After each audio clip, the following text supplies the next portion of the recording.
Lalamate,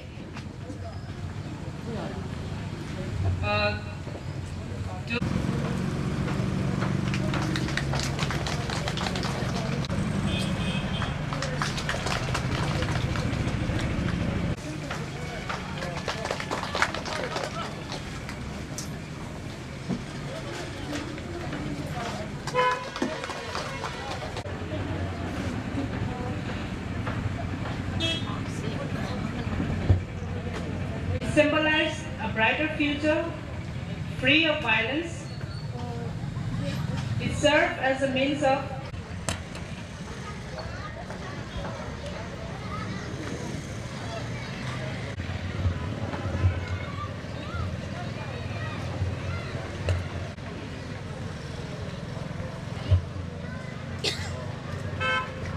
all tribal women organization channel to give the welcome address. Sigumlaba yang Zaba 16 days of activities against gender bias violence 2020 si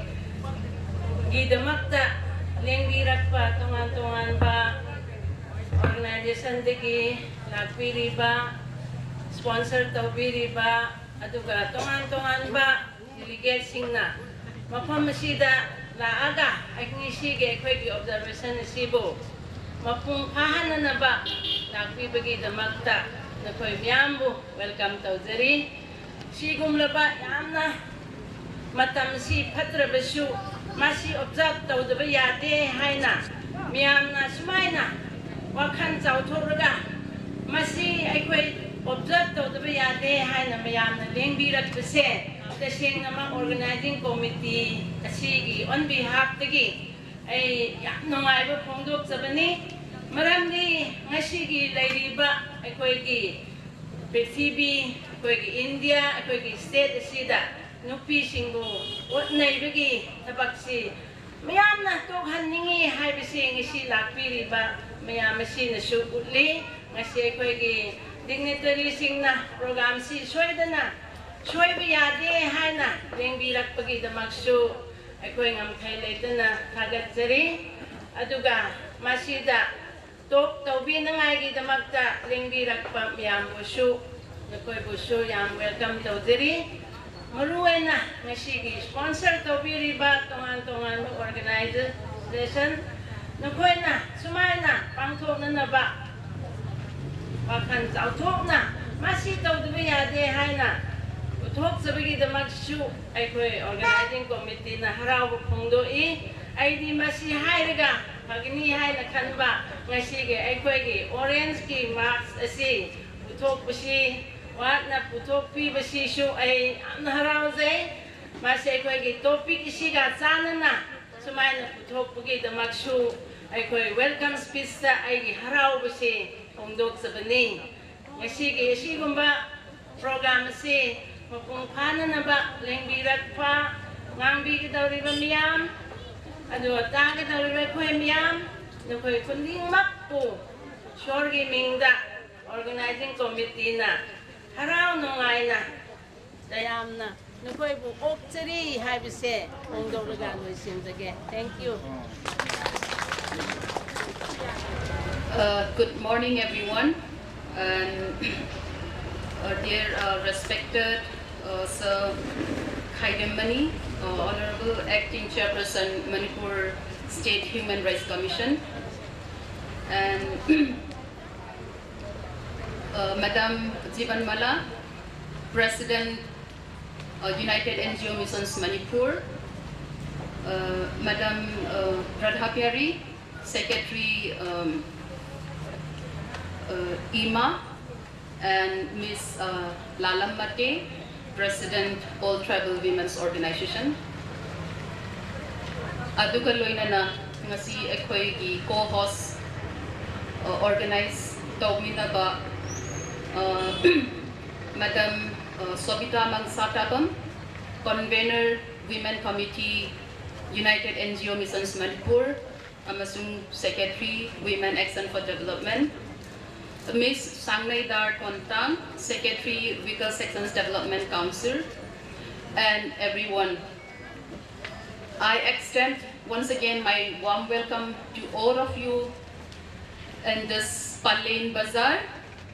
And Palain Bazaar, it's a place, a very unique place, that it's a border of 3 districts, and you will find all maximum diversity among the communities in this Palain. And people used to call a mini India. And once again, thank you everyone. And today, as we all know, that today is the first day of 16 days of activism against gender-based violence. This will go on till 10th of December as an International Human Rights Day. Adubo aikoi Manipur gi oina 12 December nupilan gi numit asi yamna important oiba numit ama oiba na aikoi Manipur gi nupising na di 25th November dagi 12 December pausi dum observe tawe haibas isu aina tilap na haidok chaning bani ngasi ay keynote address da just background koi ki 16 days activism against gender based violence kam haina kam kan dagi ho no haibasi tilap na ay adum haisage 1991 da during the inaugural Women's Global Leadership asimatam sida hodok sabani 1991 da. Since then, every year nasain haiba November 25 tagi 10th December pausi annual event ama oina pagpag pahorai chathari adu magi maru oiba pandama sidi stop gender based violence. Nupi machasing da otpa neiba asi toklasi haibagi campaign amani haina akoina chahi kaya dagi asi observe tawraga lai aduna ngasi si hodok pa numit si International Day for the Elimination of Violence Against Women haina su khangnei, like example that December 1st December War AIDS Day, like 10 December International Human Rights Day, 12 December Nupilan Day, haibagum na dum haina 16 dagi 25 November dagi 10 or 12 December pausi masamsagi special day action day siloy na laibani haina aina example tektang ti patuni aduna like this year it's a very important year. 2020 si maramdi karigino hairaga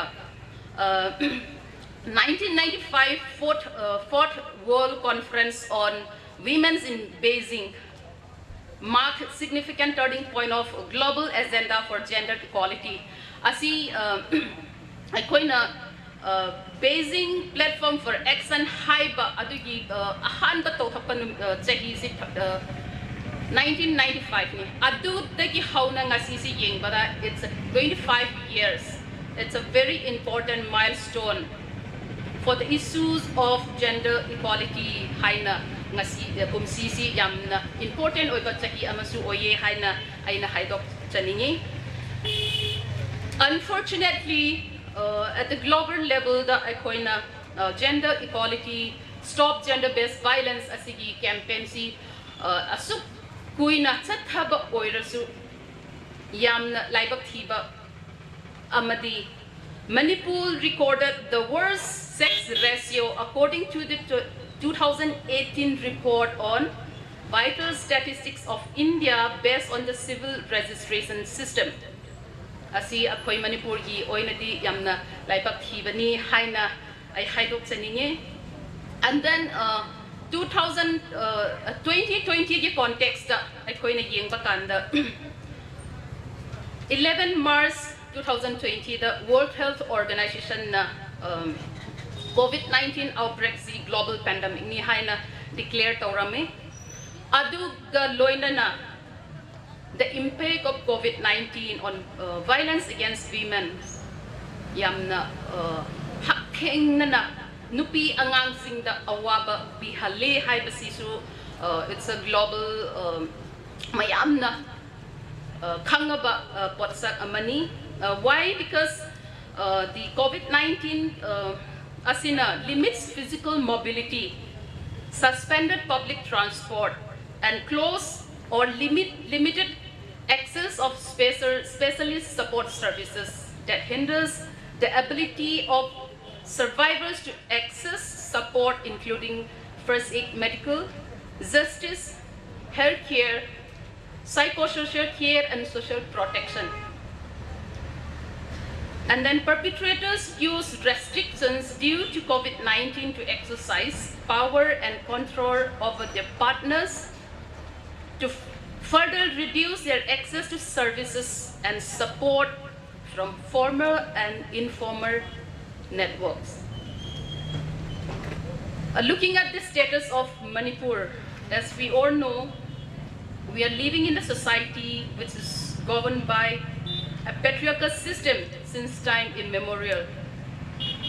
which has strong belief about roles and values of the men and women. Nupiga, nupagi marakta yamna strongly yam chauna responsibility piba adu khaptang natana value. I'm sorry, value do make you londa chapcha bakangdre nupina duni nupana yamna value sida. When it comes to value is always associated with power. Aduna value si nupi hoida yam value thanapi ba matam asida adugumba society da leba akoi ni haibasi akoi district state ki oina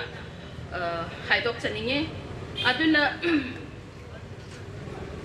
aikoina ngasai gi patriarchal system sina oibanina aikoina structural oiba discrimination, not as an individual, not as a partner, but as a system, as a structure oiba discrimination si akoi nupi koina adum face toraga lae like the matters of property rights aduga child custody asigumba mayam si akoi nupi koida yamna problem chauba problem ama oina atsum lady. And then violence like such as a rape, the customary law fails to provide justice to the victim. The perpetrators get away with paying only a few fine in case of kind, which I am sure all of us must be agreeing on this point, because this is what we have been facing. And at the same time, the rehabilitation of the victim is not provided for. Ako'y na nupi ga angang ga mari lay na ba case sing asida customary practices or law asina ako'y nupi sing da atsumba wayen ba PBD panghande hai ba siga natat na ako'y rehabilitation victim oira ba survivor ko'y asida mo'y gi welfare ko'y nangay provision asisu customary practices or customary law sida late hai ba si aina ako'y mayam na khang ba loy na na aina amo kongdok sa bani ngasi numit asi mari su lay na banumit oy banina. And again, in the context of Manipur, there are also armed conflicts. We have witnessed the torture and killing of our own people, our loved ones, our own sons and husbands and family members. The militarization and armed conflict has created a sense of terror and insecurity, which restricts mobility and livelihoods of women. We find ourselves vulnerable to sexual assault and vulnerable to all forms of violence. Whether the securities or other society, people in the society, irang labor or conflict sina excuse oina lauraga nupi koida awaba hinna phanghan ba nupi koi gida maghinna awaba macha koi hanba asi koina conflict asina su yamna achau ba contributor oye haina hai dok chaninge aduga this prolonged yamna kuina chatharak ba akoi gi conflict asina akoi si internal displacement akoi district amadagi district atokpa within akoi state manungda oirasu displacement si yamna lehale aduna maram oiraga children drop out of school chahi tangkhai chanbada mafam amadagi mafam amada chatpa honggo hongjin tawba sida angang khoi gi school chatpa school kaba yam marakta tokpa mayam leye asina maram oiraga ekoi si admits of poverty child labor aduga children recruited as a militant groups and child trafficking asisu yamna ekoi displacement oiba conflict na maram oiraga ekoi na displace tawrakpa matam sida angang koi da asumok awaba bihale phanghale haibasi ekoi district state ki oi na su haiman batho oi.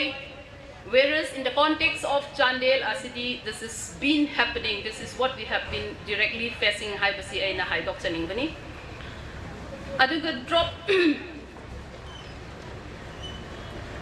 Han nadi ay koi si source oirame when it comes to human trafficking and child trafficking. Let's say women and children trafficking. Hauziki after the opening of this Trans-Asian Highway, ay koi si ay koi Chandel. Maru oina Moresi, it becomes a hot spot, not as a source, but also a transit. Ano yam lai na atoppa Asian countries in sida mostly Malaysia or Thailand. Asida yam lai na paisa yam tingdana. Ekoi gi angang sing nupi sing si trafficking kita magputhok pa si yam lai na. Later, even last year, there were more than 100 women who were rescued at More ICP da adumayam na khangbi gani hai basisu ai thaze aduna this the prolonged armed conflict many lives have been killed, people displaced, women widowed and children orphaned asi ekoina dum yamna phajana ugraba statistics ka ekoi experience oraga leikraba kanoni aduna ekoi gi nga kumsi gi thim ga loinana ngasai kano koy na su team do high pre kumsi ki team si orange the war fund respond prevent collect hybrid asida the UN General Secretary Masayaw na Unite campaign haina yam chaw na pangthoga leba every year da adu kumsi gina the overall campaign activities lining the following advocacy focus. Atopa mayam later so for this year, a focus advocacy points in si karino hairaga fund. How do we fund or how the government fund? Prioritize funding for a minimum package of essential services that include gender-based violence prevention in COVID-19 fiscal stimulus packages. It's not just han naging nupi angang sing da ot panay bagi planning do na tabida COVID na sumaram oiraga yam hanjin na awaban nang basida asigi keeping this in mind asigi packages sing essential services sing si prioritize the obyo haibani make flexible funding available for women's organization working in the nexus of COVID-19 and gender-based violence. Any women organization, mostly gender-based violence, that have subasingi damak flexible funds available oi hello hai basi ekoi ki advocacy ni aduga prioritize funding for gender-based violence prevention and response in the global humanitarian response plan COVID-19 and the UN socio-economic impact framework. Ekoi ki lever the high the pandemic COVID-19 as one of the humanitarian crisis oire. Asum high na ekoi na humanitarian crisis respond to bakana not just some essential commodities or essential services in natana like even survival singi lepham chapam khangraba shelter asisu essential service oi hello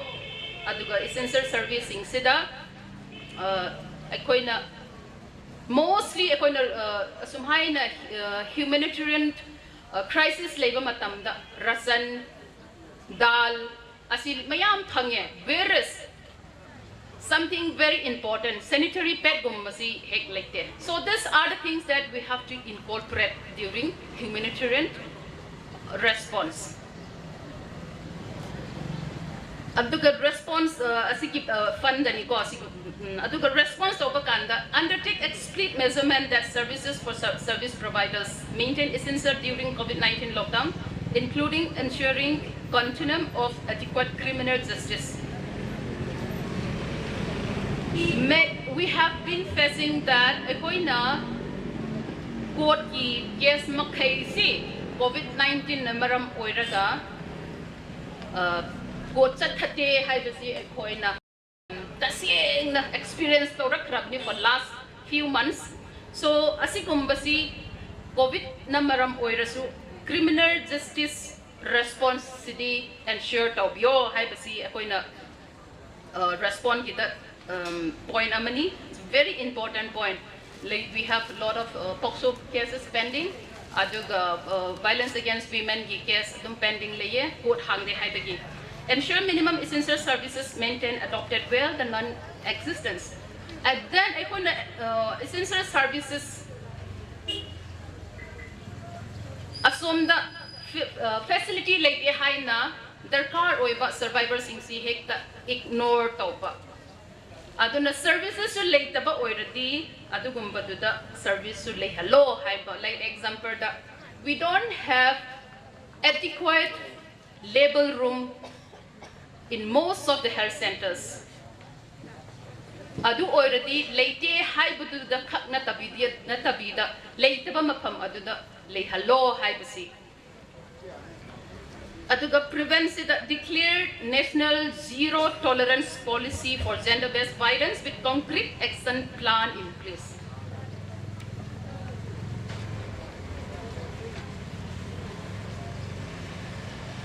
Launch a COVID-19 behavior changes social mobilization campaign. We have so many indifference or different treatment between men and women. And as I said in the beginning, COVID-19 na maram oiraga asigi awaba na increase oirak pasingsi. Akoy na asigi mobilization, social mobilization campaign si akoy na enhance to ba darkar oye prevent to na ngay. Aduga collect asida karino moy na mean to ba si karino hay bakanda collect data for improvement of gender-based violence services and programs, always ensuring survivor-centric and ethical safety standards. As a service provider, as a caretaker, or as a duty bearer, akoy na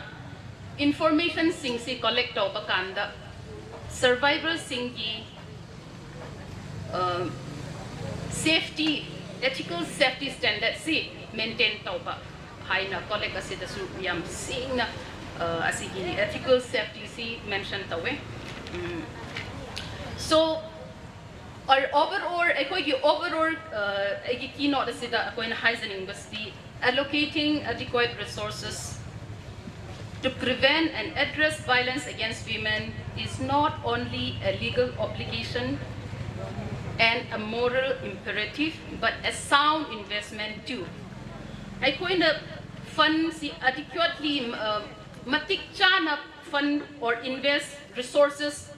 nupi angang singgi awa pada kan nabagi damak ako na adequate fund paisa aduga resources tha da basi ako gi obligation khaktang sunat tana yamna kaanaba yamna aphaba investment su oye haina aina haidok chaninge. But these resources are woefully insufficient. Asikumba akoy na nupi angang singgi welfare gi damak ni haina akoy na scheme kaya hongdok lasu provisions kaya launch to rasu. When it comes to actually practically assessing si akoy gi fund si hekek sufficient oide hai basi ay na haidok chaninge. Just giving one example. Domestic Violence Act 2005 ki makada service provider haibagi provision amalege. Asi service providers si mostly NGO singda appoint away social welfare department na adugo ai koina as a service provider ama oina ai koi gi thau si karino haibada victim or survivor adum mateng pangba court ta pubi ba application draft obi ba case history draft obi ba courts aduga court ta hanjin na sometimes like for Chandel we don't have court oji pudi leire I'm taking an example of 5 years back asigumba matam sida service provider kita mag just client ama survivor ama domestic violence ek makhada support pi basi yamna financial involvement oye whereas asigumba service provider kita mag fund or allowance kari supi de hai basi ay na haidok sa linge kari gira like why I'm coming that point is ay koi na policy or program si mayam thadarasu fund si later di ay koi na quality services si pi bangam de hai basi ay na dum haidok sa ning bani. This is based on my personal experience. Aduga we know that investment that are timely and well integrated can bring enormous benefits to women and their communities. Ay koi na matam chana fund si pi ba release over matam da ay koi as a service provider as a duty bearer ay koi na yam na quality labor service si pi bang gani, then we can definitely ensure prevention and protection of women and girls from violence. Hai basi hai zaraga. That's why the tension zaraga. Thank you. Thank you, Ms. Hatchin, for giving us the keynote address. Now we'll move on to the technical session. First, Sri Khaidem Mani, Honorable Acting Chairperson of MSHR, I call upon to give a speech on the opening remark of the 16 days of activism against gender-based violence. Thank you.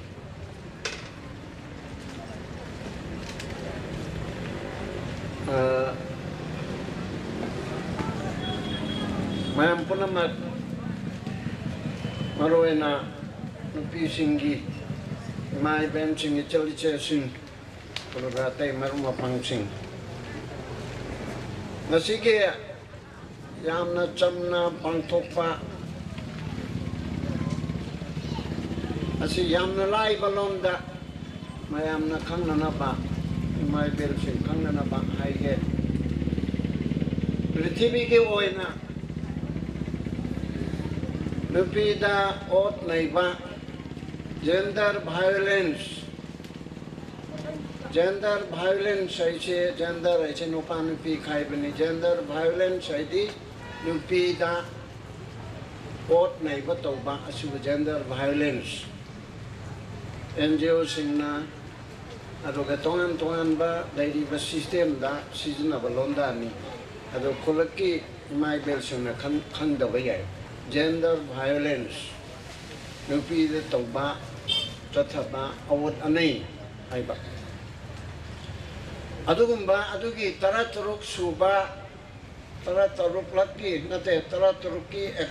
numit taraturuk ni chathaga ba nasi tang kunmanga asi International Day for the Elimination of Violence Against Women. Prithvi ki oina nupida ot naibagi numit pangthokpa ama leibane adugi numit ado ngasi tangkon mga si oiba asidagi hauraga International Human Rights Day UN 1948 ki 10 December da lautok ki ba Universal Declaration on Human Rights adugi numit to tang tara se sibawi numit tara turuk nigi 16 days ki oiba maduki activism maduki khanna ba naina ba habok pangthokpa aduna chingba mayam do maduki haudokpa oina nasigi thoram masa masi organization mayam amana masi pangthokpani asiguma function asigi Madam Chairperson Jiban Mala Adagloina Nageso Bona Madam Radha Pyari Service Provider Imphal both East and West Aduga Madam Musulire Romanga Liba Punamar Sigi program se Prithvi ko oina Tatharapa Prithvi ki Lipa Punamaki Oiba Apunba Sabha United Nations Organization Adugi Secretary General Adi UN System Sigi Paidiki Makokse Antonio Guterres Hari Banupa Sinasu Lautu Karabat Women violence gender violence Masi Loishinaba 2030 Masideki Chaitara,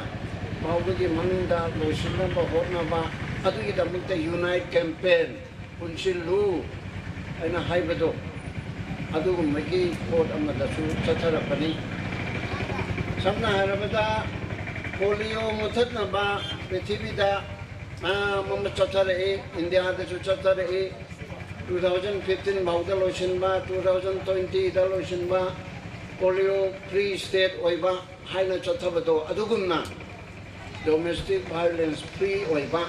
domestic violence leitaba aduga crime against women leitaba aduga gender violence leitaba lam prithibi ama 2030 baugi manungda oina ba hona si haiba campaign ama chatharapa adugi makha chu manung le chu challe aduna prithibi ja amat oina komla gumna Angling ba komla se orange hari se English ta asigumna amatto oina komla se de yauri ba ma masung mayam se maji punchil laga orange saba machu tangang ba machu adugumna amatto oina punchil le raga adudagi akhoi ge lairi ba adugumba women activism gender violence ke mayokta tengnari ba singcha masida Han Matikana Tadanaba, Aduga Madugu response Sonanaba, Aduga Madugu preventing Nanaba, Aduga Maduda Labor E. Pau Mayam Chikalectonaba, Adugi technical report to the Mam Lay Repo, as I key not to so high. And I don't know Chalore, Adu Man, Hata, the Suyai. I declare a line hiding it. Arugo Mayam say, Lahanding it. I don't know, didn't Peter Watpa, Peter Neighbor. Haibase Prithvi ki mafam mayam na chatharakpada India ki manungda Manipur su yam chawba kunai ama adugumba nupi da orpa amadi oiraba akhoi ki history da Manipur di nupi da nalusing lai any moment punamak adubu mayam na male dominated society di hayaba chunglu di chummi male dominated nupa na Lepa ngakpa nupa na kuding magase nupa yaw dalati yada bugum na ditongba adubu Manipur society bahut hills and plain asida di nupi na achoba rolo raga laia 1904 nupi lal 1939 1975 Nishabandi 1980 against the Office of Armed Forces Special Powers Act against armed conflict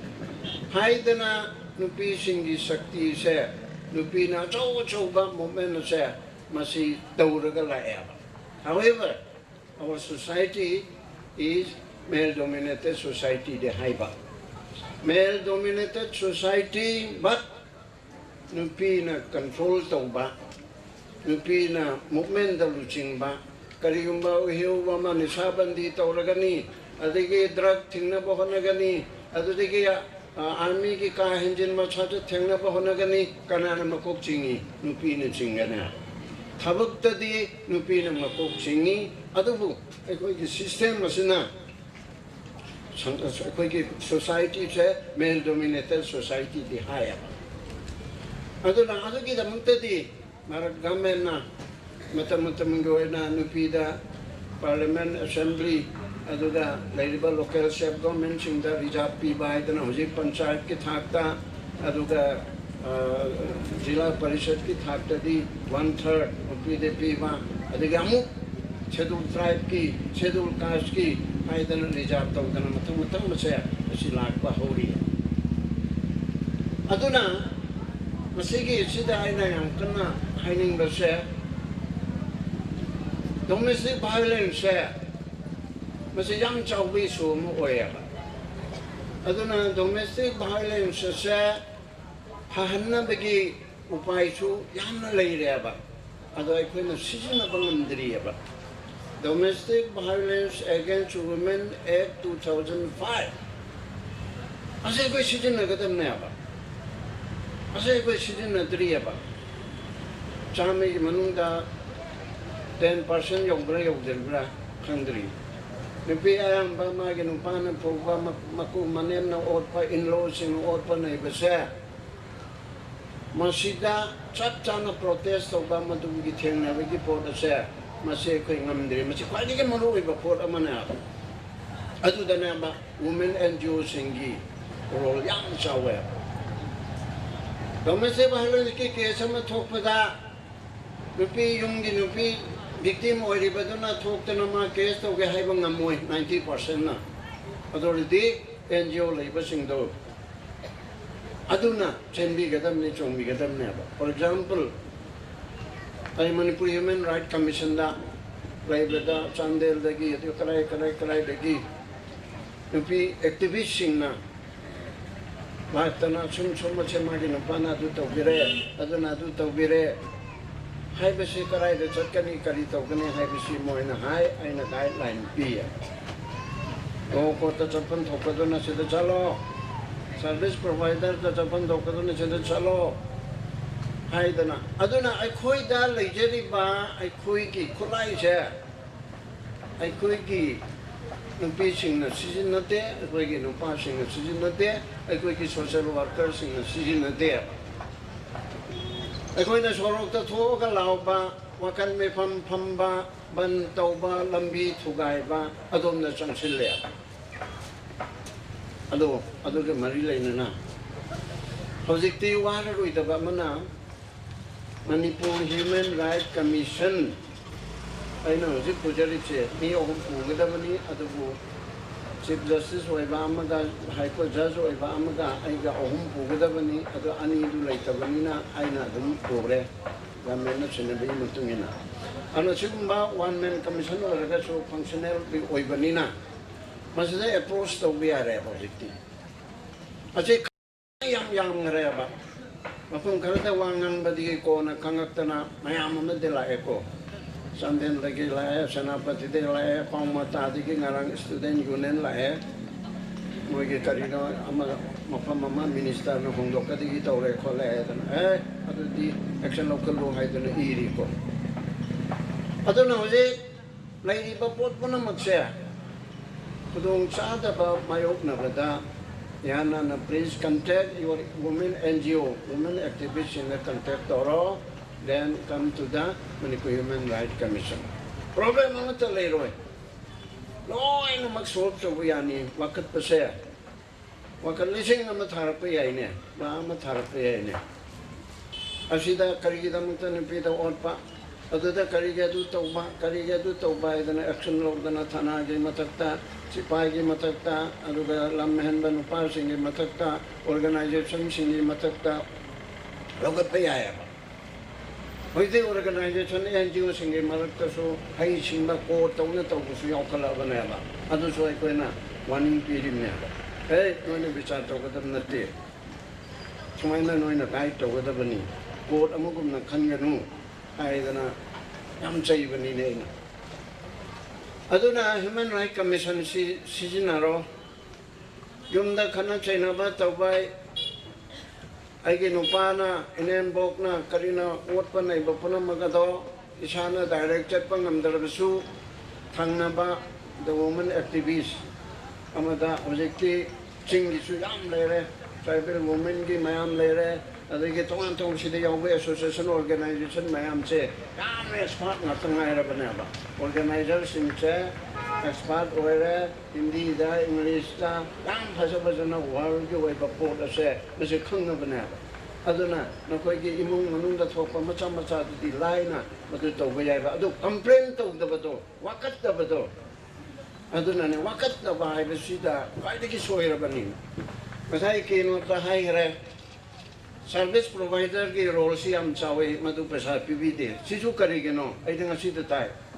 madam Radha ꯄꯤꯌꯥꯔꯤ ꯂꯩꯕꯗ ꯀꯔꯤꯝꯇ ꯐꯪꯗꯦ ꯑꯗꯨꯗꯤ ꯋꯥꯏ note ꯑꯁꯤ human right ꯀꯃꯤꯁꯟꯗ ꯂꯥꯛꯇꯕ ꯀꯔꯤꯒꯤꯅꯣ ꯀꯔꯤꯒꯤ ꯄꯩꯁꯥ ꯄꯤꯗꯦ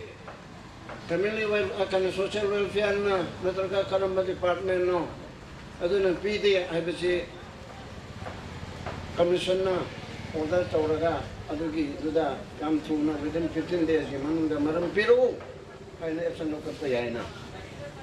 ꯑꯗꯨ ꯍꯥꯏꯔꯛꯇꯦ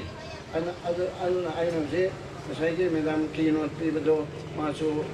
ꯁꯥꯔꯚꯤꯁ ꯄ꯭ꯔꯣꯚꯥꯏꯗꯔꯅꯦ ꯍꯥꯏꯌꯦ ꯑꯗꯨꯒ ꯃꯦꯗꯥꯝ ꯔꯥꯙꯥ ꯄꯤꯌꯥꯔꯤꯁꯨ ꯂꯩꯔꯦ ꯀꯟꯗꯤꯁꯟꯗ ꯇꯥꯎꯔꯣ ꯑꯣꯐꯤꯁꯤꯌꯦꯜꯂꯤ ꯑꯩꯈꯣꯏ ꯁꯥꯔꯚꯤꯁ ꯄ꯭ꯔꯣꯚꯥꯏꯗꯔꯁꯤꯡꯁꯦ ꯄꯩꯁా ꯄꯤꯗꯦ ꯑꯩꯈꯣꯏ ꯇꯣꯂꯣꯞ ꯄꯤꯗꯦ ꯅꯠꯇ꯭ꯔꯒ ꯑꯦꯂꯥꯎꯟꯁ ꯅꯠꯇ꯭ꯔꯒ ꯔꯤꯃꯨꯅꯔꯦꯁꯟ ꯄꯤꯗꯦ ꯍꯥꯏꯕꯁꯤ ꯀꯔꯤꯒꯤ ꯇꯥꯛꯇꯦ ꯑꯩꯈꯣꯏꯗꯤ ꯑꯗꯨꯝ ꯄꯪꯌꯥꯗ ꯌꯥꯔꯦꯅꯦ ꯑꯩꯈꯣꯏꯒꯤ ꯁꯣꯁꯥꯏꯇꯤꯁꯦ ꯃꯤꯅ ꯐꯨꯔꯕꯁꯨ ꯑꯗꯨꯝ ꯅꯣꯝꯊꯔ ꯂꯩꯕ ꯑꯗꯨꯝ ꯐꯨꯔꯕꯁꯨ ꯑꯗꯨꯝ ꯅꯣꯝꯊꯗꯅ ꯂꯩꯕ ꯈꯤꯇꯪꯗꯤ ꯍꯥꯏꯒꯠꯅꯕ ꯏꯟꯈꯠꯅꯕ ꯇꯧꯕꯗꯣ ꯑꯗꯨ ꯇꯧꯗ꯭ꯔꯦꯕ ꯑꯗꯨ for that matter I am here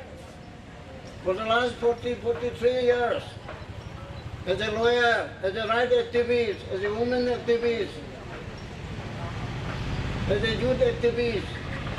social activist, when I say the people in the Sumatera.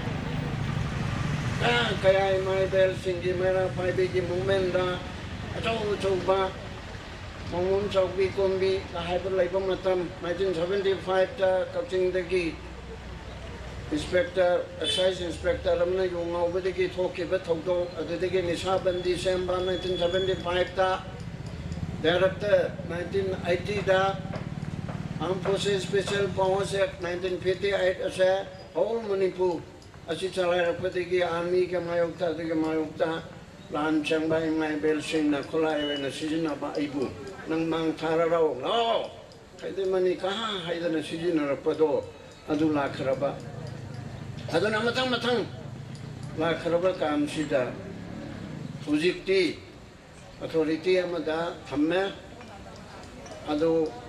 ꯑꯩꯅ ꯉꯥꯡꯅꯤꯡꯕ ꯉꯥꯡꯕ ꯅꯠꯇ꯭ꯔꯒ ꯑꯩꯅ ꯑꯀꯥꯏꯕ ꯇꯧꯗꯕꯗ ꯑꯆꯨꯝꯕ ꯇꯧꯕꯗ ꯉꯥꯡꯅꯤꯡꯕ ꯉꯥꯡꯕꯁꯦ ꯃꯁꯤ ꯑꯗꯨꯝ ꯀꯔꯤꯝꯇꯁꯨ ꯀꯥꯏꯗꯦ I am a free man ꯑꯩꯗꯤ ꯒꯣꯔꯃꯦꯟ ꯁꯥꯔꯚꯦꯟ ꯅꯠꯇꯦ ꯑꯩꯗꯤ public ꯁꯥꯔꯚꯦꯟꯅꯤ my pay and scale my office asi government provide togani government pigani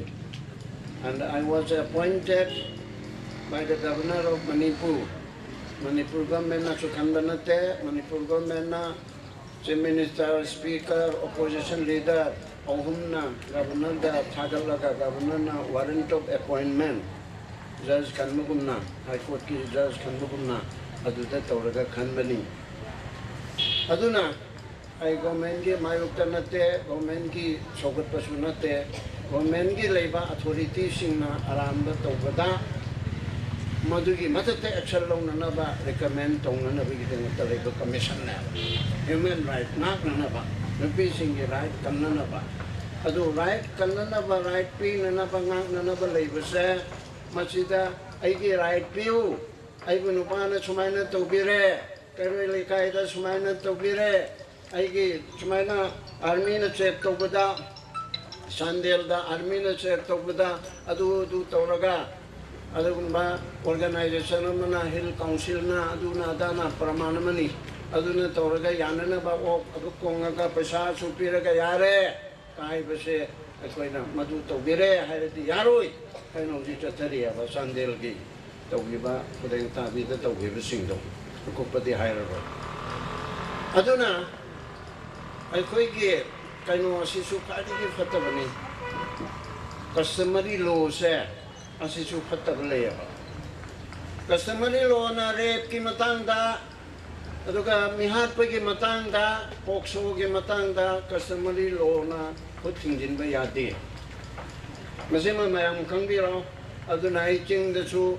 ꯆꯤꯡꯒꯤ ꯈꯨꯜꯂꯥꯛꯄꯁꯤꯡ ꯚꯤꯂꯦꯖ ꯑꯣꯊꯣꯔꯤꯇꯤ ꯃꯌꯥꯝ ꯑꯃꯁꯨ ꯎꯅꯔꯦ ꯑꯩ ꯀꯦꯝꯄꯦꯟ ꯆꯠꯀꯗꯕꯅꯤ ꯀꯔꯤꯒꯤꯅꯣ ꯑꯩꯕꯨ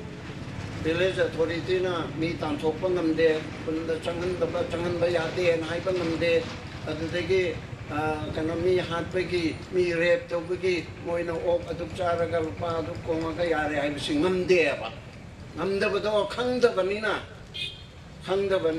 ꯃꯈꯣꯏꯅ ꯍꯥꯏꯔꯕꯗꯤ ꯂꯣꯏꯔꯦ ꯍꯥꯏꯗꯅ ꯍꯥꯏꯌꯦꯕ ꯑꯗꯨꯅ ꯆꯤꯡꯒꯤ NGOꯁꯤꯡ ꯋꯨꯃꯦꯟ ꯑꯦꯛꯇꯤꯚꯤꯁꯁꯤꯡꯅ ꯈꯪꯒꯗꯕꯁꯦ ꯑꯗꯨꯒꯨꯝꯕ ꯂꯣꯅ ꯌꯥꯗꯕꯁꯤꯡꯗꯨꯗꯤ ꯑꯩꯈꯣꯏꯒꯤ ꯀꯁꯇꯃꯔꯤꯅꯤ ꯍꯥꯏꯗꯅꯁꯨ ꯑꯗꯨꯗꯤ ꯌꯥꯍꯜꯂꯣꯏꯗꯕꯅꯦ ꯅꯥꯒꯥꯂꯦꯟꯒꯤ 371 Aꯒꯤ ꯃꯈꯣꯏꯒꯤꯗ ꯇꯧꯕꯗꯣ ꯑꯩꯈꯣꯏꯒꯤꯗ ꯇꯧꯕ ꯌꯥꯗꯦꯕ ꯃꯣꯏꯒꯤꯗꯤ ꯃꯤ ꯍꯥꯠꯂꯕꯁꯨ ꯃꯣꯏꯒꯤ ꯂꯣꯗꯨꯗ ꯑꯗꯨꯝ ꯂꯣꯏꯁꯤꯟꯒꯦ ꯍꯥꯏꯔꯦ ꯑꯗꯨ ꯌꯥꯗꯦꯕ ꯌꯥꯗꯕ ꯑꯗꯨꯅꯕꯨ ꯁꯦꯅꯥꯄꯇꯤꯗ ꯅꯨꯄꯤ ꯃꯆꯥ ꯑꯃ ꯔꯦꯞ ꯇꯧꯔꯒ ꯍꯥꯠꯇꯣꯛꯑꯦ ꯑꯗꯨ ꯃꯣꯏꯅ ꯐꯨꯝꯖꯤꯟꯈꯔꯦ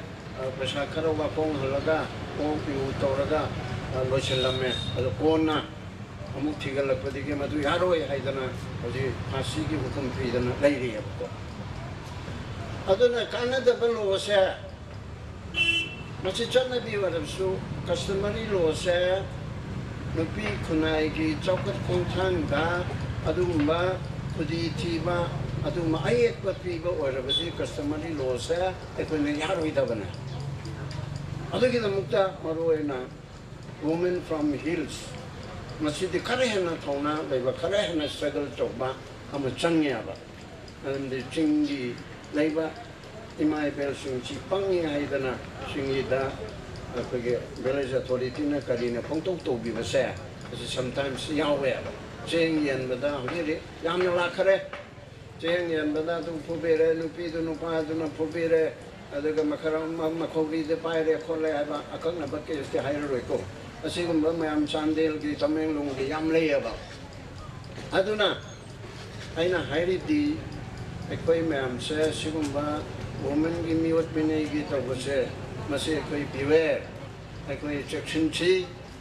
ꯑꯩꯈꯣꯏ ꯃꯗꯣ ꯀꯝꯄ꯭ꯂꯦꯟ ꯇꯧꯅꯅꯕ ꯁꯦꯝ ꯁꯥꯁꯤ ꯋꯥꯀꯠꯇ꯭ꯔꯗꯤ ꯌꯥꯔꯣꯏ ꯑꯩꯈꯣꯏ ꯏꯕ ꯅꯠꯇ꯭ꯔꯒ ꯆꯤꯟꯅ ꯍꯥꯏꯕ ꯑꯃ ꯆꯪꯉꯤꯀꯣ ꯍ꯭ꯌꯨꯃꯦꯟ ꯔꯥꯏꯠ ꯀꯃꯤꯁꯟꯅ ꯃꯁꯤꯗ ꯔꯥꯏꯠ ꯊꯣꯛꯇꯕ ꯑꯃꯠꯇ ꯂꯩꯇ꯭ꯔꯦ ꯂꯝꯕꯤ ꯁꯦꯝꯗꯕꯁꯦ ꯃꯤꯑꯣꯏꯕꯒꯤ ꯔꯥꯏꯠ ꯃꯥꯡꯕ ꯅꯠꯇ꯭ꯔꯥ ꯑꯁꯤ ꯂꯝꯕꯤ ꯁꯦꯝꯗ꯭ꯔꯦ ꯍꯥꯏꯔꯒ ꯂꯝꯕꯤ ꯇꯧꯈꯥꯏꯕꯗꯣ ꯀꯔꯤ ꯀꯥꯟꯅꯩ ꯁꯔꯨꯡꯐꯝꯒꯤ ꯑꯃ ꯇꯧꯈꯥꯏ ꯑꯗꯨꯒ JCBꯗꯨ ꯐꯥꯔꯦ JCBꯗꯨ ꯃꯔꯝ ꯆꯥꯗꯅ ꯐꯥꯕꯤꯔꯦ ꯍꯥꯏꯗꯅ ꯀꯃꯤꯁꯟꯗꯗꯤ ꯂꯥꯛꯑꯦ ꯑꯗꯨ ꯅꯪ ꯂꯝꯕꯤ ꯁꯦꯝꯕꯤꯗꯕꯒꯤꯗꯤ ꯀꯃꯤꯁꯟꯗ ꯍꯥꯏꯔꯛꯇꯦ ꯀꯔꯤꯒꯤꯅꯣ ꯑꯁ ꯑꯗꯨꯗꯤ ꯑꯩꯈꯣই ꯈꯪꯍꯧꯗ꯭ꯔꯦ ꯁꯤ ꯀꯔꯤ ꯍꯥꯏꯔꯦ ꯂꯝꯕꯤ ꯁꯦꯝꯕꯤꯗꯅ ꯂꯝꯕꯤ ꯇꯧꯈꯥꯏꯔꯦ ꯑꯩꯅ ꯂꯝꯕꯤ ꯇꯧꯈꯥꯏꯔꯕꯗꯤ ꯌꯥꯗꯦ ꯍꯥꯏꯗꯅ JCBꯗꯨ ꯐꯥꯔꯦ ꯃꯤꯁꯤꯡꯗꯨ ꯐꯥꯔꯦ ꯃꯣꯏꯗꯨ ꯐꯥꯔꯕ ꯀꯥꯟꯗ ꯑꯩꯈꯣꯏ ꯐꯥꯕꯤꯔꯦ ꯍꯥꯏꯅ ꯂꯥꯛꯑꯦ ꯅꯪ ꯂꯝꯕꯤ ꯁꯦꯝꯕꯤꯗꯕꯗꯨꯗꯤ ꯍꯥꯏꯔꯛ ꯌꯥꯗ꯭ꯔꯣ ꯀꯩꯗꯧꯕꯩ ꯆꯤꯐ ꯏꯟꯖꯤꯅꯤꯌꯔꯗ ꯍꯥꯏꯒꯅꯤ ꯀꯔꯤꯒꯤꯅꯣ ꯁꯤ ꯂꯝꯕꯤꯁꯤ ꯆꯍꯤ ꯀꯌꯥ ꯁꯦꯝꯗ꯭ꯔꯤꯕ ꯀꯔꯤꯒꯤꯅꯣ ꯈꯨꯝꯗꯤ ꯈꯨꯝꯃꯛꯀꯅꯤꯗꯅ ꯁꯥꯔ ꯁꯦꯝꯖꯔꯦ ꯅꯠꯇ꯭ꯔꯒ ꯁꯦꯝꯃꯒꯦ ꯍꯥꯏꯔꯛꯀꯅꯦꯕ ꯑꯗꯨꯅ ꯂꯝꯕꯤ ꯁꯦꯝꯗꯕꯒꯤꯗꯃꯛꯇ ꯑꯟꯗꯣꯂꯟ ꯇꯧꯕ ꯍꯧꯅꯗꯦ स्कूलदा ओजा लेथबीगिदमक्ता आंदोलन तौबा होनते ओजा पियोर पिगिनी डॉक्टर लेथबीगिदमक्ता पियोर पिगिनी अदो रूरी बसे कंप्लेन से वकत बसे लाइक लाइसु हाइबा फावबा ओजा सिंग फावबा हाइतरेने तोलो फंगदरे हरगा वकत मी फम कोई थामा पन तोलो फंगदे सर्व शिक्षा अभियान है जो आकुमला है काम अपन तोलो फंगदे कमीशन एजुकेशन डायरेक्टर का करिकुलम में तो पीदबा टीचर के नेशनल न कौरे हर के पी करे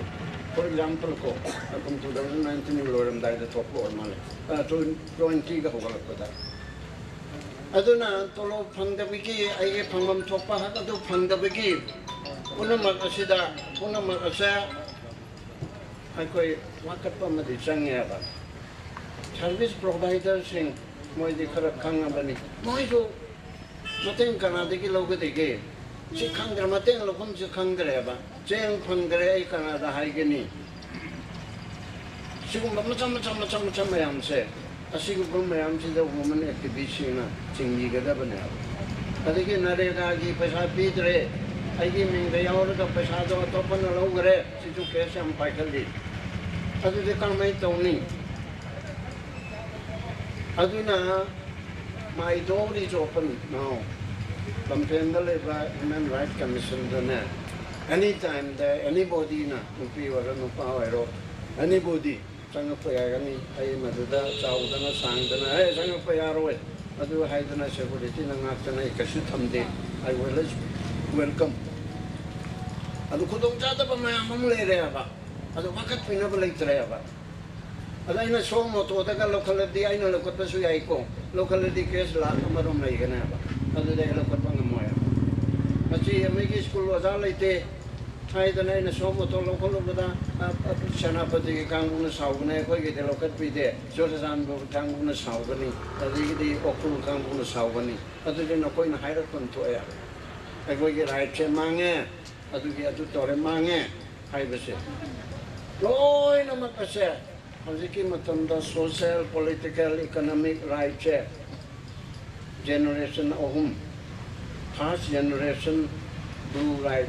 second generation red right third generation green right even right to development chaukat khungtang se aikoi bi jaga se chaukat khungtang to bi dre ai be si to right me aba se collective right environment di people phalan dre se collective right health right among the human right and hai be se police na phadok phajin tawda akai be tawba ran be tawba du khakta oin ubo oin urame aba hojikti ai chaba phangdre hai be si ai gi right ni ai thabak suba phangdre hai be si ai gi right ni ai chaure ai bu luhong biro nupi macha leisabi mapung phare ai be si supreme court na hai gare adu ma gi right ni mama mapana macha nupi macha no pa du chaura aga matam chana luhong drabadi macha nupi na dra no pa du gi right che mama mapana mangle movie matate action log bi jai si lei ro na right che rit yang khalak na ko right chi yam le ra bane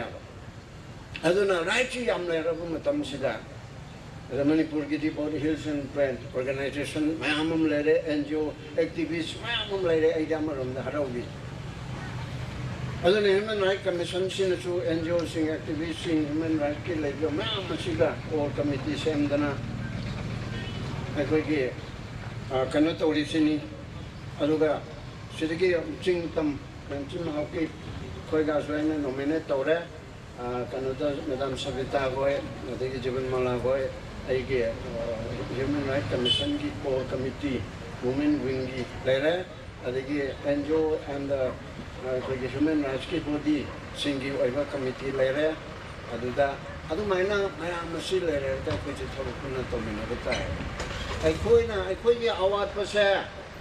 aina ai gi awat pa aina ai gi right che masi isana khambam thoye isana khangdi kanam tan to hoi pe tumin na lei bese ai khoi gi silencing conspiracy tumin na lei bi conspiracy ma koi da lei aba silence conspiracy ama ai koi karigama penda pamna to ba kanda aina tumin na lei thoye aba madu gi conspiracy do adu fatta ba mana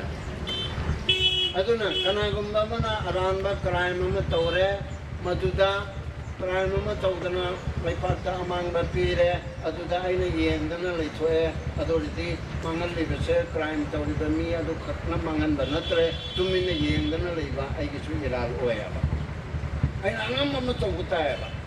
ni khanra me nadra gari accident ho me nadra ga nupi manupa man chenga ga pure adudi ai hachang phone bara kan bara ai namba mobile ga matam mobile na thana ta tawbra lekai volunteer da tak bara ai na khabar da phone bara tv da tak bara ma di tawta re ko aduna ai ko di me ke ro se ko lo mina ba chumne ba aduna ai na lam sam ma so ma chung angling ba di yam yang ra ba ni aduna na pong theng theng da ba matam chu theng je le hoji ai na kana ba amani dang hai ra ba da domestic violence to bese masi thingna na bigi lo yam sound le re lo sijin na si lo gi jacket ni che ba ko lo se tum hong lo ga lo sai de le ben ne to ko chi lo se ai ni sijin na che Human Rights Commission che mayam na sijin no mayam din ne ba toolaba taraba kunungda leiba remote area da leibada ekoi ida da tawi adu maina kana kana no kharsu lei no women activist ama okrolom dagi kunduna ya de na adu tawba yaro ga na hai phale habi ge case lei ge bani ko ko re adu maina ko ge anam masina to ga chinna to ko kanda ekoi madu ngathuk na begi da mutta ekoi human right commission chi katam chukda lei losalakada hairiba commission se mayamna sijinare raga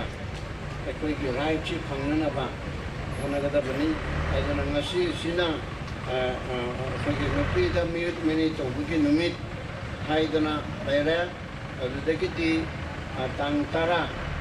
December tara sina International Human Rights Day Universal Declaration on Human Rights Day ado Human Rights Commission su sauna pangthokani aduna adumba laibasida nupi singi activism nupi da otpa asigi ngari leina prithibi ko ena chatsida iba asigi saruk omo ena manipur di koina state level da asigi palan bazar mangoi forum se masih mapung khana chatabo ala sanu mitara tabuni sai hai gi bazar tra tabuni ko hele 12 December mauba nupi la bo chatha ga damni na train panni de se mapung khana pangthoko ala sanu mapung khana se hai raga ai ngasi gi de sida summa chinjaraga thank you. Thank you, sir. Ms. Samnaida Tontang, Secretary, Uyghur Sections Development Council, Mabuko Khatari. Yamna unique oiba numit ekoi 16 days of activism against gender-based violence internationally observed over sida ekoi organization yam punduna ekoi ngasi Palel Bazaar sida observe over phangba ahan badang ngasi gi lagliba maroina ekoi dice the homi riba ekoi acting chairperson ekoi Sir Khaide Mani Manipur State Human Rights Commission ikai khunglabu chari aduga iche Jivan Mala ekoi chairperson United NGOs Mission Manipur aduga iche Radha Pyari Ima gi secretary aduga iche Lalam President All Tribal Women's Organization Chandel. Ngasi se ekoi keynote so ekoi na masi ke activism horak pagi background makai si ekoi ngasi ta ba phangkhre maru aina nupis sing si violence against women si topio hai bagi activism la kusi ekoi chahi kuding chatharaga su lai khamne aduga top pamote increase tawgi sudum pautari bne adu aina ekoi nupi yam bada question common question hey hange ekoi nupi oina pokpasi nungai bra hai tamda nungai hai se ayam bana hai de adu amani hai belaye adu still I cannot believe ai khajaba ngamde maramdi ekoi da violence hai de ekoi da ot naiba natraga nupi oibagi damakta nungai jadaba miyam ekoi ge ati thengdari usi system dagi haure aduga imung dagi haure chatnabi dagi haure aduga even ekoi da yengba ekoi attitude action aduga nupi bu ekoi bu different level tongbi ba miyam se ekoi yenglakpa matam sida nupi oina ngasi laklibu singsu nupi oina pokpagi damakta asidi harawe haina point se 100 ki manungda pi na ngai si yam leira moi have si ai thajai maramdi masi aina ekoi nupi singa tinnaruwa moi dagi reflection share tawba matam si tatabani ngasi ekoi observation sigi apam basidi ekoi ishona semam tamsida nupi nupa sem si amana nungayo amana waw haina su sem moi have se ekoi dharma makhai gi kaino ishor makhai na su khanglam gani khalam gani nupa mathan dai khoi Christian gi kaino si da nupa mathan na semam tamde it is not good hai bne adu nupi semlak matam ta it is perfect it is good hai from yam ꯑꯁꯤꯅ ꯃꯄꯨꯡ ꯐꯥꯔꯦ ꯍꯥꯏꯕꯅꯦ ꯑꯗꯨꯅ ꯃꯄꯨꯡ ꯐꯥꯍꯟꯅꯕꯒꯤ unique ꯑꯣꯏꯕ God's creature ꯑꯁꯤꯕꯨ ꯑꯩꯈꯣꯏꯅ ꯍꯧꯖꯤꯛ ꯐꯥꯎꯕ ꯑꯩꯈꯣꯏꯗ ꯅꯨꯄꯤ ꯑꯣꯏꯅ ꯄꯣꯛꯄꯒꯤ ꯅꯨꯡꯉꯥꯏꯖꯗꯕ ꯐꯥꯎꯔꯒ ꯂꯩꯔꯗꯤ ꯑꯩꯈꯣꯏ ꯃꯌꯥꯝ ꯈꯟꯊꯕ ꯃꯇꯝ ꯑꯣꯏꯔꯦ ꯍꯥꯏꯕꯁꯦ ꯑꯩ ꯉꯁꯤꯁꯨ ꯍꯥꯏꯖꯅꯤꯡꯕꯅꯤ ꯑꯩ ꯇꯦꯛꯅꯤꯀꯦꯜ ꯑꯣꯏꯕ ꯄꯣꯠ ꯍꯥꯏꯔꯣꯏ ꯉꯁꯥꯏ ꯁꯥꯔꯅ ꯍꯥꯏꯕꯒꯨꯝꯗꯨꯅ ꯚꯦꯔꯤ ꯁꯤꯝꯄꯜꯗ ꯑꯩꯈꯣꯏꯗ ꯂꯩꯔꯤꯕ ꯑꯩꯈꯣꯏ ꯏꯃꯨꯡꯗꯒꯤꯅ when we say nupigi rights and entitlement pibasi let us not look only the government provisions but also let's start from our family imung dagi hauna nupi amagi damak aikoi da piriba security se aikoi phanglabra aduga phangdragadi karigira karam haino phangsera haibi wakhan lon sida aikoi thamlaga as a woman ama oina su ai nupi ama oina imung amada poglagadi ai nungai tabsi kari na maram oina nungai tabra adoda ai gi imung sin ai bu nungai handabsi nungai na ngai si ai mu kari tawse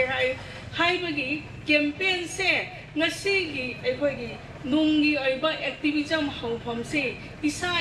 gi imung isa na su action si campaign si hawba darkar oi haina ai han bada thamjaninge maramdi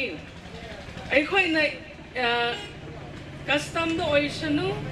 aduga government ki policy oisanu legislation da onatra khudong chama kyamu piragasu lauba ngambagi onatra launing dabigi sis aikoi gi aikoi na launing dradi pirasu phangdaba adusu lei aduga amuka piragasu aikhoina darkar oiba maong da pidaradi launing de gyan tabiye ko in haise provision si lairagasu aigi damak darkar oiba provision natragadi khudong cham tu darkar oiba aigi damak darkar oiba natragadi kyamuk government piragasu aigi damak ti kana deba aduna ngasi aina aikoi gi social security scheme sing se government na aikoi het miron badagi hauna aged haidi ahan oirak ko phawbagi scheme se aina ngarang han se government gi schemes hanadagi introduce tawba 2020 phawba introduce tawba si yenglak pa matamda aikoi organization team sina han se khoi khandaba sida print tawraga miyam di yan thok se haina khallambani yamman duna print taw mangamde more than 40 pages layeba ekhoi gi damak the provision pi base adubu ekhoi kadai phawa khangbra onadra karam scheme sing se ekhoi na phangbra haina khalluba matam da di phangde ba miron badagi hauda free check up free medical ko aduga hakchang phananaba mama gi su mapa angang gi su hakchang phananaba aduga nupi oiraga na nupi bu sex selective abortion tawdanaba gi damak kandanaba multiple of schemes India government si scheme si da ai khoi da jawdaba scheme si naitre yeng lubam tam si da adubu ai khoi laibak thi si scheme sing se nupi gi damak ne haina same live scheme sing se nupi sing si khangbra nupi yaw na sembra nupi gi darkar oi si nupi yaw na sembra scheme si se khoi gi damak darkar oi hai se ta seng dama nupi gi participation gi matung in semba scheme ra hai si asi su big question nama asi nai khoi gi ai khoi na policy level da nupi gi damak ne haina same live scheme sing se nupi women pro women oibra nupi na pama scheme ra hai se aina asi so ai khoi miam khana ni aduga ani so wada scheme miam se ai khoi department si high pet ai khoi organization su thijin man matamda central level the ministry miam laire state level the department si district makai the su department laye there are 60 departments in all every district department humpu yi changa laye department humpu singsida aikoina the sengdama aikoina piriba scheme singsi phajana implement tawba haibni phajana chat tharagadi aikoi si wa phom haibsi sulai lai roidaba adubu department singsina piriba scheme singsi aikoi kadai phawba khangbra haina yenglakom tamda ainang government gi website singsi yenglakom tamsida ai su ngarang na han khatta asi su lei boire si su lei boire haina ayamba ubo phange aduna khangdaba scheme asi si lei haina khangdaba na ayamba oye haibse ahanba aikoi gi leiriba situation aikoi da social security scheme singsi sumaina leiraga su khangde haiba mase aikoi asi masing asi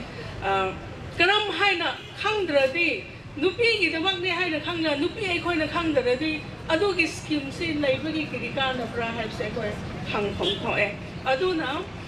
concern department makhai sina nupi gi damak oiraga su aikoi gi tungan ma scheme pi ri singse aikoi bu khangan ba sing mathau tai haib si asi ma thamjaningi ngasai haibugum tu na hek pok padigi na aikhoina ahan oirak ko phau bigi damak tai khona aikhoi da pi river scheme sing masing blak se 100 yen laye karam hain lawni kadai da lawni adu myam se aikhoi da pi raga su khang mangam da ba ma then aikhoi khang hal la se kona ni khang la se hai la se khang ba matung da government na pi river asigi scheme phangya de sumoi ga dawni si daw ga dawni haina makhoi na piriba criteria ko moi gi guideline se aikoi na muka fulfill taw bangam da banya adu na mara moi du na scheme yam si piraga su makhoi na piriba criteria si fulfill taw bangam da bane na law bangam da basu si singse aikoi da khra kaino tawraga aikoi ngasi gi campaign si da economic security fund si yam ru oye haina khoi chathriye fund di pi re khang su khang dare amuka khang hale law bangam ngai gi damak the criteria si fulfill taw ngam dare adu airaga di adu gumba scheme adu gumba provision si pi da ban su phaiba maram di adugi damak the department myam si leiraga aikoi phangdara di krita nei haiba mase ai ngasi amuka thamjaning bani aduga aikoi manipur gi oina aikoi naibak phai hai sera introduce to se koi go to village sai na ko yam taram gani maram di aikoi department singsi da chat pangam dam ne na khunggang da chat laga kaino scheme singse phanghalu haibagi objective yam afaba objective si dai koi gi chief minister na launch tawraga lae adubu field experience ai na khitang haisring made department singki lakpasida scheme se adum announce tawram laga phanghanangai gi kaino de leite ba the same bakti du ge objective ti suppose gas phangba ngamdradi gas cylinder puraga lakada umne ba go to village ta phanghom thok mi singdu da gas cylinder du direct dang piram ga da umne ba then all age pension phangdaba singse khunda chalga all age pension gi phangba yaba ahan singi da ta card piram ga da umne aduga aikoi nupi sing phisabi singse weaving card piram ga dawni farmers identity card piram ga dawni makoi si chat lakpa ngamdre noi chat laga piru haibsi pi dabi da jabun mayam si laga khunda kaisu ka na ba phangan da si lai haibse si field experience ni aduna masi objective si su thunghan ba mathau tai haibse ai hygienic bani ai khoi नाबा मतम दसु free दे येंबे याबा 2 lakh फाबो cover तबे याबा के chief minister की सोथरब सिंगी दमक हक्सेल गी tang बांग हाइनु सुलाइरी तना करम हाइना I card लौगनी कदाइ the फंगनी ma'am सिंगी लोय नमक वेबसाइट दा अदुगा family welfare social welfare ga si gi makha da loi namak si thamna ga leire adu bu ai na masi singsi phangna na ngai gi damak ta hon na si da paisa tinglaga phangda bana ayam oibana maram oidana government ai na pi ri bu singse hon na su paisa tingna ne phangba ngamoi haibagi confidence later bane na ayam ba da hon na de tailoring tawa pisa loan sa skill training the su even entrepreneurship women entrepreneurship stand up startup myam sing su introduce tawe kadai phau bai khoi nu pi sing na phangbra hai sing se khoi na phang bangam da ba myam le adu na ngasi ai khoi gi observation si the su ai khoi nu pi women empowerment gi matang da phau ba da scheme ja policy ja se khoi da launch tawraga chahi khuding gi launch tawraga lei bi sing se ai khoi kari ra hai na ai khoi organization team na su masi sing se arai ba mong da thi jilaga aduga karam ba sing si pro women oide hai sing si ai khoi assessment analyze tau ki se si khoi way forward to su lai di hai na kal le aduna ai khoi da gender budgeting ko nupi gi oina budget tungan hap na bi gi damak su ai khoi ek lai khrabane aduga ngasai leire ai khoi da pi ri bu scheme sing si phangdara ga di phangde hai se khoi judiciary hai di law si da naraga phangda bu sing si phanghan na ngai ni damak su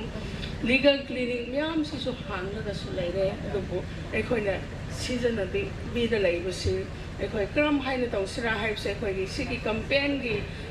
wakhan ai ngasi la li mun khai da ching silaga ai khoi na nupi amagi violence si to khan ba hai se khoi economic security si one of the most important causes ne maram di khoi na kari gi dumam na vulnerable oina lai bra hai na thijilak pom tam da one of the most important factors si economically secure oida ba senthum lambi da secure oida ba then inheritance right later ba haibi aduga property right later bi sin su ai khoi gi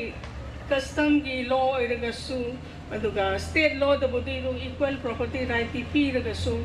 ta seng ma asibo apply tawra haina yenglapom tam sida ai khoi da access to ngam da ba simyam le aduga ai khoi da ngasai su yang nungai ta ba hai ga khoi manipur si da ngan soi khoi discussion mayam ni su tai nupi sing gi population han thara hai si ko top state yeng le ga di equally chatpa adu bu nupi ai khoi manipur da yam han da ba lising ma da khoi na 700 ba le ko ko si nei bi si nupa lising ma du ga nupi na 700 thakta asi myam si ai khoi yam na apprehension kari thongla kadra ko ai khoi future si aduga female infanticide si yam bra ko hai se khoi yam big question na lai aduga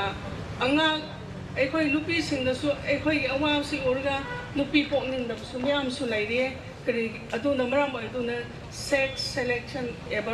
abortion si yam tawrak ko sing su lai aduga sexual violence yam phangba sexual assault yam phangba sing si ai khoi da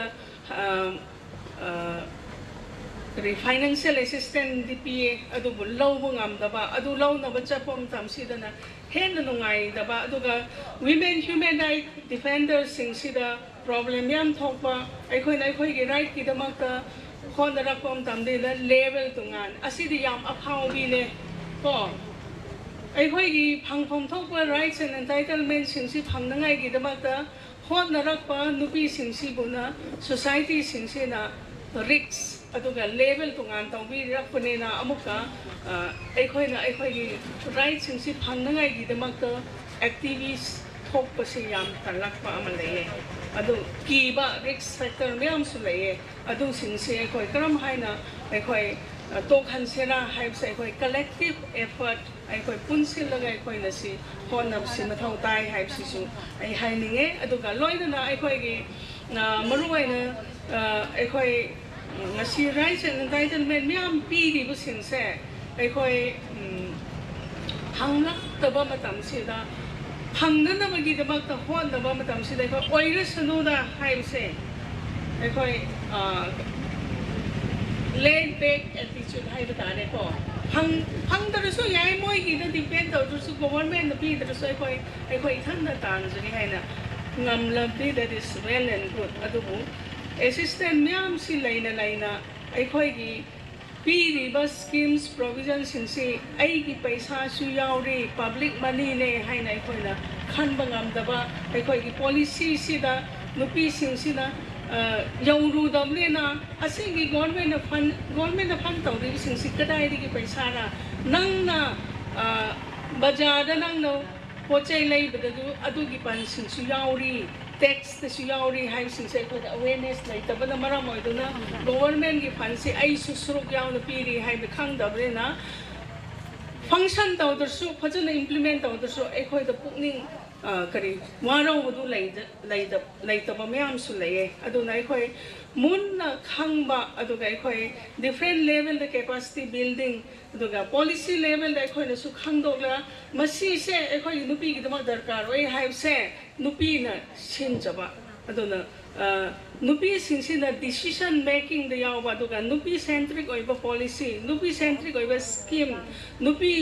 pro women ओइबा अदुगा एखोय की दमा त काना दौबा scheme याम से एखोय ना अमुका मूव तौबा दरकार ताई हाइबसिसु हाइनिंग मनी लास्ट आइना स्कीम सिंसि करिकुलर हाइब से अमनी नोय नमक हाइब ngam loi amadi si hairam lage ngasi social welfare एखोय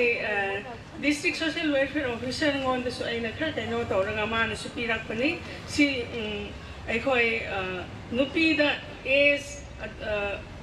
ahan oirakpada aduga destitute aduga awaba gi damakta scheme yam si su laire si pathok lagane tawyang chang da male aduna kari gumba khangding lagade एखोय muka su yalakani adu social welfare makha da na yamba women and children की दमकता scheme याम लगे even education की दमक सु free and compulsory education right to education act 2009 दसु पीखर कहीं introduce तौरगा थमे अदुगी Matang सु issue याम सी लये function तौदबगी एखोय ना government school से एखोय ना अंगांग सिंग free education सी फंगबा ngamdaba phangning लसु अदुगा quality education लैतबा म्याम सिसु लये अदुगा नुपी इंटरप्रेनर्स एखोयगी लैरिबा एसेंशियल कमोडिटी सिंग एखोय मणिपुर दा हाइरगना दरकार होबा पोट म्याम अयाम बसि मोर देन 60% सि मपानदगी लापसे एखोयदगी ओइना एखोय पुथोक नगाइगी दमकता एखोय मणिपुर की ओइना सु लाइक मणिपुर द सेम पोट और नतरगा चांदेल द सि फांगे थौबाल द सि फांगे हाइबगी एखोय नुपी प्रोड्यूसर ग्रुप सिंगी दमकसु women empowerment की स्कीम की मखादा करी पोट फ्री न योनबीबा अदुगा एखोय की पोट थोक सिंसे support तौनंगाई की दमकसु स्कीम तुंगान याम लैबने अदु सिंसे एखोय लौबा ngamdribisina karigino ngamdragadi karap oidagade एखोय लौबा ngamgani हाइब सिंसे एखोय ngasi एखोय खनमिनरगा एखोय policy दसु एखोय की अपाम सिंसे आइना हाइरेदी कैसु तारोइद्रा हाइना लैबना तबा अदुबो एखोय की असि ओइदे एखोय नुपि सिंसे violence तकी एखोय discrimination तकी Phagni हाइना point lab सिंसे collect तौनिंगे एखोय collect तौरगा सि सिंगी दमक campaign तौनिंगे हाइबसे से हाइजनिंग बने सिनाइगे रोल मथंगदा सिनाम राधा प्यारे convener of Imphal West Kauthoksarai wahai khara thambibagi binabagi dama ahan babakta lamdam sibu ko lebai sobu akoi mayam gi damakta jai kamal gornizare loina na masi dais election biriba 16 days of activism against gender-based violence ki adugumba numit 13 chukna pangthokadoriba program asigi daiselen sindiramba honorable akoigi chairperson commission ki oda mingoi panjabada oda haidemani ma hogipudi chinba ma leibadagi mafam asi thadokre loidana mathangda United NGO Mission ki hauji chairman oina pubiradi aigi manabi en jiban mala loidana moikham Rice Lincoln bi mabu kai mabu sari maru oina masi organize tawbiriba amamamta min panjadraga su yamna maru oiraba adugumba NGO sing punamakpusu functionary punamakpusu kai mabu sari loina namang delengsin biliba dignitary amadi akoigi delegate sing maru oiraba order south ragadi sabak asi akoina kadumasu pangthokpa ngamde aduna maru oina mayam busuina ikai kunabutsari loina na print and media mafam kachin koyak thungna sandokpi gadangba adugumba ipasing su amadi akoigi media ki legai bukri mapusu ikai kunabutsari loina na nasigi asigumba yamna maru oiraba aikoigi nupigi nubida sida aihaku wahi khara phongdokna rabagi boxing birakpagi damaktasu ayamna mayambo Molukjari, tasengna ayah kiti kui dokna hiding ai sulai jade mangda inot di bada amadi ai ginang di sangai da amadi commission di chairperson na yam na mari chung nanganga me adna Manipur sida toi ba thokto wa thoksi dong makam dana sikumati gyam gre masi koi na hiding ai lai gre mayam na loina khangna la bangak dani adu What when I behave a scene, the same life of Kiva Higadra, Kadamosu Lupada, the Atoke, repeating a toy way back. Ado Masisu, Apoina, upon Masida, the scene, being a toy away.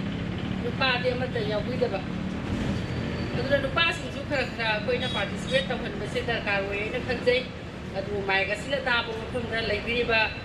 passing, Sing, Ipa, Alaman, wherever sing, this hat as at disaster in the soup. Akoina nainari basi tabiraga makoisu awabada saru yabinaba amadi nupisingi damangta khanbinaba aina microphone da haijari tasengna aikoi nupisingsi sangaidar na su hairami duni nupi amatana nuai haiba wahai se pungto moe hana iban ai isa maksu akoi suni ngasi function ji yaw na bonaba nangna ba lak na bonaba da aikoi aduki matik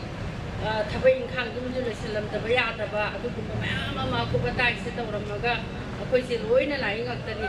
Adu Noise Tabamas at Twini, a quite mating Pangpi, Habati, Kanagumay, to the lady, passing a Kadamusa Haipise, Adu Boy, how to be gender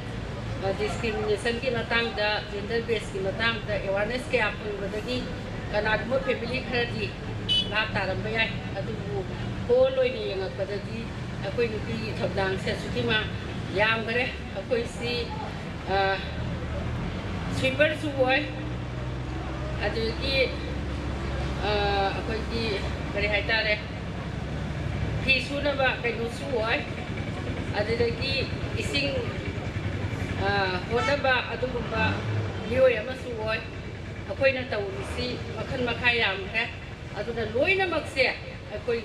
Lupi sing na loina puri bang atani adu amuga suhena yamna ngai taba amna widow sing amadi gun survival sing amadi akhoi lupi ngakana ling ba haitare adu gumba family sing sina waram gadauba amadi makoina thengnari ba wa base asuki mati waram gani aduga paisa bu tangadra macha masu sem gadra Laikai mina Putin gadra, natragana puye sayang buhona gadra sa bathakpagi adu gumba paisa nungsagi awaba adu ni mathakta amu kaidai laibak thibase hojik thoiba crime singsi nupi ngakta laiba imung gumba macha nupa yaudaba gumba aduga yumdong bo oina tabagumba adugumba imungdangakta oina thoi crime se aduna aikoi laibak thibagi mathakta adugumba amasu yawba aduna aikoi na hobi punna masi aiba nisidagi mayam si ibung passing chhatra chhatri sing horei bana harol singna nupi singi damakta aikoi gi protection pibidana akoi bungakpi senbi base yamna darkar oi ado haisu haijeri rolungna su akoi nupi singa awabu pibidana ba asugimati samasida hoji aikoina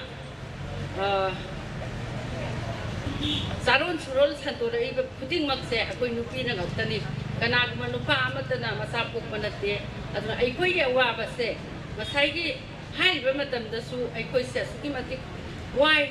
angang amaguna ba matamda nupi ya waba nariba khangiba waba se kanaguma nupa amatana khangbi manate adui thagi period lakpada akoi na khudong thiriba sugumba mayam se aikoi gi sa sida waba se kaino na su prakriti na su hona kaino tawbirame ba ko nesel akoi da tongan ba waba mayam ma su ta hapsan bi de ba aduna sugumba mayam se akoi khanga sum lak ba si ma thakta amuk su no pa sing na sana po taw na lai di dong na khalak ba se masi se akoi kamai tawaga ka thau si de kan da ba ya de haiba adu gumba gi thimda masi akoi na koi fortnight observation se 25 sidagi mathang koi 12 December ko bangkok se na kanari aduna masai hai gi ba mayam bi akoi si lo khangda ba hai gadra wakat pam khangda ba hai gadra mafam jana wakat pam se akoi na tau ba ta ra ga di akoi na pa mi ba dandi pi ba khangde natraga aikoi ki oiba isagi khangde miu mayang gi khangde samas gi khangde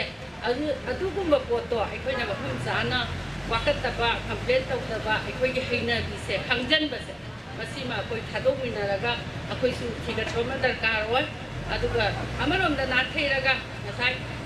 nupi gi oiba scheme se sugimati yang gre haina akoi sangai da na takpira mi ba buni ma number talle hedana haibati sugimati yang gre adu khangna akoi se akoi gi saruk thungbam thoktabra na khalla kanda amang mata unaraga su akoi gi gari free of course moina thilbigadaba pigadaba paisana singba nupi bokda sutigadamni nupi laik tamda su khangadaba ninga haibase khangna koi si dum complain tawdieba aduna masiguma mayam se koina kara main tawraga koi lam dugi lekai dugi koi committee ma sempiraga koi ki kunduda kanagi kadi wali natragana karamba angangi school ki tamgadawa magi kadi darkar oiba haibana singba hek sang daya daba potsai singse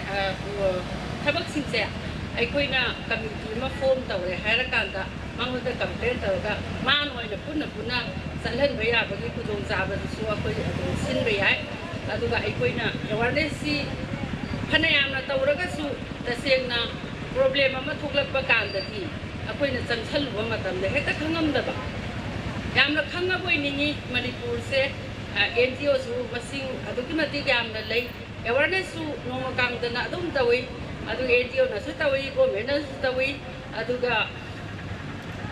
logi oiba masal thana su mayam ama legal gi tawi phanayamna tawre hairasu any case ama thoklakpada problem ama thoklakpada di akoina sanguba matamda hekta khangamdaba adagi warau piroi police ama sungai kanaguma kharana makoida pressure tawdringai di thoiba case gi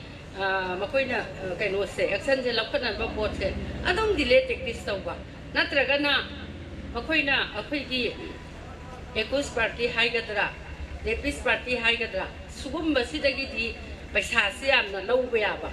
adu victim da di paisa se thoidaba aduna maram moiraga makoina asiba paisa phangnabagi ni khangde kadini khangde delay tactics tawba ma natraga makoina hana sala takthuba nangi di si leire suma thabak se la aga di nang smai tawrani ga haiba makoina hana poksogi maram ga se haidu piruba hojikti amka su hena sathiba tot haina amsumu lae haibati ꯍꯧꯖꯤꯛꯀꯥꯟꯁꯤ supreme ꯀꯣꯔꯠꯅ ꯑꯦꯗꯜꯇꯔꯤ ꯍꯥꯏꯅ ꯑꯩꯈꯣꯏꯒꯤ ꯅꯨꯄꯥ ꯅꯨꯄꯤꯁꯤꯡꯁꯤꯅ ꯃꯈꯣꯏꯒꯤ ꯑꯄꯥꯝꯕꯗ ꯑꯗꯨꯝ ꯁꯥꯟꯅꯔꯨꯕ ꯃꯈꯣꯏꯒꯤ ꯑꯄꯥꯝꯕ ꯊꯨꯡꯅꯕ ꯅꯨꯄꯥ ꯅꯨꯄꯤ ꯉꯥꯎꯁꯟꯅꯔꯨꯕꯁꯦ ꯃꯁꯤ ꯌꯥꯔꯦ ꯍꯥꯏꯕꯒꯤ ꯁꯨꯄ꯭ꯔꯤꯝ ꯀꯣꯔꯠꯅ ꯑꯣꯔꯗꯔ ꯊꯣꯛꯈ꯭ꯔꯦ ꯊꯣꯛꯏꯕ ꯄꯣꯠꯁꯤꯒꯤ ꯃꯇꯨꯡ ꯏꯟꯅ ꯍꯥꯏꯒꯗ꯭ꯔꯥ ꯍꯧꯖꯤꯛ ꯃꯧ ꯅꯍꯥꯁꯤꯡ ꯑꯗꯨꯒꯤ ꯅꯨꯄꯥꯁꯤꯡ ꯃꯥꯒꯤ ꯅꯨꯄꯤ ꯂꯩꯅ ꯂꯩꯅ ꯀꯣ ꯑꯗꯒꯤ ꯅꯨꯄꯤꯁꯨ ꯃꯥꯒꯤ ꯅꯨꯄꯥ ꯂꯩꯅ ꯂꯩꯅ ꯉꯥꯡꯅꯕꯁꯦ ꯃꯈꯣꯏ ꯇꯤꯟꯅꯕꯁꯦ ꯑꯗꯒꯤ ꯐꯠꯇꯕ ꯇꯧꯕꯁꯦ ꯃꯁꯤꯡ ꯌꯥꯝ ꯍꯦꯟꯒꯠꯂꯛꯏ ꯑꯗꯨꯅ ꯑꯩꯈꯣꯏꯒꯤ ꯍꯧꯖꯤꯛ ꯏꯝꯐꯥꯜ ꯋꯦꯁꯀꯤ ꯋꯥꯟ ꯁ꯭ꯇꯣꯞ ꯁꯦꯟꯇꯔꯗ ꯑꯩ ꯑꯗꯨꯁꯨ ꯂꯩꯖꯩ ꯀꯣ ꯁꯥꯔꯚꯤꯁ ꯄ꯭ꯔꯣꯚꯥꯏꯗꯔ ꯑꯣꯏꯅꯁꯨ ꯄꯨꯖꯩ ꯀꯝꯄ꯭ꯂꯦꯟ ꯁꯦꯡꯉꯛꯄꯗ ꯂꯥꯛꯑꯦꯕ ꯅꯣꯡꯃ ꯀꯥꯟꯗ ꯍꯥꯟꯅꯗꯤ ꯑꯇꯣꯞꯄ ꯀꯦꯁ ꯌꯥꯝ ꯂꯥꯛꯑꯝꯃꯤ ꯍꯧꯖꯤꯛꯅ ꯑꯃꯨꯛ ꯀꯃꯥꯏꯅ ꯇꯧꯏ ꯑꯩꯒꯤ ꯅꯨꯄꯥꯅ ꯃꯆꯥ 2 ꯁꯨꯕ ꯅꯨꯄꯤ ꯑꯃ ꯁꯨꯃꯥꯏꯅ ꯀꯩꯅꯣ ꯇꯧꯔꯦ ꯏꯜꯂꯞ ꯇꯧꯔꯦ ꯑꯗꯒꯤ ꯑꯩꯒꯤ ꯅꯨꯄꯤꯁꯤꯁꯨ ꯁꯨꯃꯥꯏꯅ ꯇꯧꯔꯦ ꯍꯥꯏꯕ ꯀꯦꯁꯁꯦ ꯁꯤ ꯉꯥꯛꯇ ꯑꯣꯏꯅ ꯂꯥꯛꯈ꯭ꯔꯦꯕ ꯑꯩꯈꯣꯏꯁꯨ ꯇꯧꯐꯝ ꯈꯪꯗꯦ ꯀꯦꯁꯇꯨꯁꯨ ꯄꯥꯏꯅꯤꯡꯗꯦ ꯑꯗꯨꯕꯨ ꯇꯧꯗꯕꯗꯤ ꯌꯥꯗꯦ ꯂꯥꯛꯑꯕꯅꯤꯅ ꯃꯗꯨꯒꯤ ꯑꯩꯈꯣꯏꯅ ꯃꯈꯣꯏꯕꯨ ꯀꯥꯎꯟꯁꯤꯂꯤꯡ ꯇꯧꯔꯦ ꯀꯥꯎꯟꯁꯤꯂꯤꯡꯗꯁꯨ ꯅꯨꯄꯤꯗꯨꯅ ꯑꯃꯨꯛ ꯑꯩꯈꯣꯏꯗꯒ ꯑꯣꯟꯈꯠꯂꯛꯑꯦꯕ ꯂꯣꯏꯅ ꯈꯪꯉꯦ ꯑꯩꯈꯣꯏꯁꯨ ꯂꯣꯗꯨ ꯂꯣꯏ ꯈꯪꯉꯤ ꯇꯧꯅꯤꯡꯕ ꯇꯧꯔꯛꯁꯅꯨ ꯀꯩꯗꯧ ꯌꯥꯗꯣꯏꯅꯣꯒ ꯍꯥꯏꯅ ꯌꯥꯝ ꯂꯥꯏꯅ ꯉꯥꯡꯊꯣꯛꯄ ꯍꯥꯏꯇꯥꯔꯦ ꯑꯗꯨꯒꯤ ꯄꯣꯠꯇꯣ ꯍꯧꯖꯤꯛꯇꯤ ꯌꯥꯔꯔꯣꯏ ꯍꯥꯏꯕ ꯇꯣꯠ ꯍꯥꯏꯅ ꯑꯃ ꯂꯣ ꯑꯃ ꯏꯅꯧ ꯅꯧꯅ ꯄꯣꯛꯁꯣꯒꯤ ꯇꯥꯏꯞꯇ ꯑꯃ ꯊꯣꯛꯈ꯭ꯔꯦ ꯑꯗꯨꯅ ꯀꯅꯥꯒꯨꯝꯕ ꯑꯩꯈꯣꯏ ꯂꯨꯍꯣꯡꯗꯅ ꯂꯧꯕ ꯅꯠꯇ꯭ꯔꯒ ꯀꯩꯅꯥ ꯀꯠꯂꯒ ꯂꯧꯕ ꯃꯥꯒꯤ ꯈꯨꯗꯝ ꯆꯥꯡꯗꯝ ꯍꯥꯏꯗꯣꯛꯄꯒꯤ ꯈꯣꯠꯇꯣꯛꯄꯒꯤ ꯂꯩꯇꯕ ꯇꯥꯔꯒꯗꯤ ꯉꯁꯥꯏ ꯅꯨꯄꯤꯁꯤꯅ ꯐꯅꯌꯥꯝꯅ ꯀꯩꯅꯣ ꯇꯧꯔꯒꯁꯨ ꯃꯥꯒꯤ ꯃꯊꯛꯇ ꯑꯦꯛꯁꯟ ꯂꯧꯕ ꯌꯥꯕ ꯑꯗꯨꯒꯨꯝꯕ ꯂꯣ ꯑꯃ ꯂꯥꯛꯈ꯭ꯔꯦ ꯑꯗꯨꯅ ꯑꯗꯨꯒꯤ ꯄꯣꯠꯇꯨ ꯂꯥꯛꯈ꯭ꯔꯒꯗꯤ ꯃꯥꯁꯨ ꯍ꯭ꯌꯨꯖ ꯑꯦꯃꯥꯎꯟꯗ ꯃꯥ ꯑꯩꯈꯣꯏꯒꯤ ꯀꯝꯄꯦꯟꯁꯦꯁꯟ ꯄꯤꯗꯕ ꯌꯥꯔꯣꯏ ꯃꯔꯝꯗꯤ ꯏꯃꯨꯡꯗꯨꯗ ꯏꯃꯣꯁꯅꯦꯜꯂꯤ ꯀꯥꯏꯍꯜꯂꯛꯄ ꯑꯗꯒꯤ ꯌꯥꯝꯅ ꯀꯔꯤ ꯍꯥꯏꯇꯥꯔꯦ ꯋꯥꯈꯜ ꯅꯨꯡꯉꯥꯏꯇꯕ ꯏꯃꯨꯡꯗꯨꯒꯤ ꯄ꯭ꯔꯥꯏꯚꯦꯁꯤ ꯊꯨꯒꯥꯏꯔꯛꯄ ꯂꯟ ꯊꯨꯝ ꯃꯥꯡꯉꯛꯄ ꯑꯗꯨꯅ ꯃꯔꯝ ꯑꯣꯏꯔꯒ ꯏꯃꯨꯡꯗꯨꯒꯤ ꯃꯥꯅ ꯀ꯭ꯔꯥꯏꯝ ꯊꯣꯛꯍꯟꯕ ꯄꯨꯡꯀꯥꯏ ꯀꯥꯏꯍꯟꯕꯒꯤꯗꯃꯛꯇꯅꯤ ꯍꯧꯖꯤꯛꯀꯤ ꯇꯣꯠ ꯍꯥꯏꯕ ꯂꯣ ꯑꯃꯃꯨꯛ ꯂꯥꯛꯈ꯭ꯔꯤꯁꯦ ꯑꯗꯨꯅ ꯁꯤꯒꯤ ꯄꯣꯠꯁꯤ ꯂꯩꯕꯁꯤꯅ ꯍꯧꯖꯤꯛꯁꯦ ꯑꯦꯗꯜꯇꯔꯤꯅ ꯁꯨꯄ꯭ꯔꯤꯝ ꯀꯣꯔꯠꯅ ꯄꯥꯁ ꯇꯧꯏ ꯍꯥꯏꯔꯒꯁꯨ ꯑꯩꯈꯣꯏꯅ ꯑꯗꯨꯒꯤ ꯃꯊꯛꯇ ꯀꯦꯁ ꯑꯃꯃꯨꯛ ꯊꯥꯕ ꯌꯥꯔꯦ ꯑꯗꯨ ꯑꯣꯏꯕ ꯇꯥꯔꯒꯗꯤ ꯃꯥ ꯑꯗꯨꯝ ꯄꯥꯅꯤꯁꯃꯦꯟ ꯑꯗꯨꯝ ꯐꯪꯒꯅꯤ ꯅꯨꯄꯤꯗꯣ ꯅꯠꯇ꯭ꯔꯒ ꯅꯨꯄꯥꯗꯣ ꯀꯣ ꯑꯗꯨꯅ ꯁꯤꯒꯨꯝꯕ ꯀꯦꯁꯁꯤ ꯉꯔꯥꯡ ꯅꯍꯥꯟꯃꯛꯇꯗ ꯑꯃꯁꯨ ꯑꯃꯨꯛ ꯂꯥꯛꯑꯦ ꯍꯧꯖꯤꯛ ꯀꯦꯁꯁꯤ ꯊꯥꯕ ꯍꯧꯗꯣꯔꯦ ꯑꯗꯨꯕꯨ ꯑꯩꯈꯣꯏꯅ ꯋꯥꯔꯅꯤꯡ ꯐꯅꯌꯥꯝ ꯄꯤꯔꯒꯁꯨ ꯅꯨꯄꯤꯗꯨꯅ ꯑꯗꯨꯝ ꯂꯝ ꯍꯦꯟꯕꯅꯤꯅ ꯑꯩꯈꯣꯏꯅ ꯅꯨꯄꯤꯒꯤꯗꯃꯛꯇ ꯊꯕꯛ ꯇꯧꯏ ꯍꯥꯏꯔꯒꯁꯨ ꯅꯨꯄꯤꯁꯤꯡꯁꯤꯁꯨ ꯃꯥꯒꯤ ꯅꯨꯄꯥ ꯂꯩꯇꯕ ꯅꯠꯇ꯭ꯔꯒꯅ ꯈꯔ ꯉꯥꯎꯁꯟꯅꯕ ꯍꯥꯏꯒꯗ꯭ꯔꯥ ꯑꯗꯨꯒꯨꯝꯕ ꯅꯨꯄꯤ ꯀꯌꯥꯁꯨ ꯍꯧꯖꯤꯛꯁꯦ ꯑꯗꯨꯝ ꯊꯣꯛꯂꯛꯄꯅꯤꯅ ꯑꯩꯈꯣꯏꯁꯨ ꯑꯗꯨꯝ ꯏꯀꯥꯏꯖꯩ ꯅꯨꯄꯤꯒꯤꯗꯃꯛꯇꯅꯦꯅ ꯆꯣꯡꯊꯣꯛꯏꯕ ꯑꯩꯈꯣꯏꯁꯦ ꯍꯥꯏꯐꯝ ꯈꯪꯗꯕ ꯅꯨꯡꯉꯥꯏꯇꯕ ꯌꯥꯝꯅ ꯄꯣꯛꯏ ꯑꯗꯨꯕꯨ ꯑꯩꯈꯣꯏꯅ ꯀꯧꯔꯒ ꯀꯥꯎꯟꯁꯤꯂꯤꯡ ꯇꯧꯔꯁꯨ ꯃꯥꯅ ꯑꯗꯨꯝ ꯍꯦꯟꯒꯠꯂꯛꯏ ꯇꯧꯅꯤꯡꯕ ꯇꯧꯖꯔꯛꯎ ꯍꯥꯏꯅ ꯑꯗꯨꯅ ꯎꯄꯥꯏ ꯂꯩꯇꯕꯅꯤꯅ ꯍꯧꯖꯤꯛ ꯅꯨꯄꯤꯗꯁꯨ ꯀꯦꯁ ꯊꯥꯕ ꯍꯧꯗꯣꯔꯦ ꯑꯗꯨꯅ ꯑꯩꯈꯣꯏꯅ ꯌꯥꯔꯤꯉꯩꯗꯤ ꯑꯩꯒꯤ ꯅꯨꯄꯥꯁꯨ ꯑꯗꯒꯤ ꯑꯩꯒꯤ ꯏꯆꯥꯁꯨ ꯏꯃꯨꯡ ꯃꯅꯨꯡꯁꯤꯡꯅ ꯌꯥꯔꯤꯉꯩꯗꯤ ꯁꯤꯒꯨꯝꯕ ꯊꯕꯛꯁꯤ ꯇꯧꯗꯅꯕ ꯍꯥꯏꯗꯤ ꯑꯅꯧꯕ ꯑꯦꯛ ꯑꯃ ꯂꯥꯛꯈ꯭ꯔꯕꯅꯤꯅ ꯃꯉꯣꯟꯗ ꯇꯥꯒꯗꯕ ꯗꯁꯥꯗꯣ ꯇꯥꯗꯅꯕ ꯑꯩꯈꯣꯏꯁꯦ ꯃꯥꯡꯖꯧꯅꯅ ꯍꯥꯏꯍꯟꯅꯤꯡꯉꯤ ꯈꯪꯍꯟꯅꯤꯡꯉꯤ ꯑꯗꯨꯅ ꯍꯧꯖꯤꯛꯁꯦ ꯌꯥꯝꯅ ꯂꯨꯔꯦ ꯑꯗꯨꯅ नुपा खक्तगी नतेको नुपासिंगसिसु साथिनदी फत्रे मीगी इमुंग मनुंग थुगाइना थबक मत तौरे मचा मसु लेबगुम्बा पुसलक्पा अदेगी माइ नुपा लेना लेना कइनो तौबगुम्बा ngangnaruraga pusalakpagumba sumbasi yamna thoklakpase akoi karmai kalautage haibadu masu aina mayamda khanganingi aduna koisu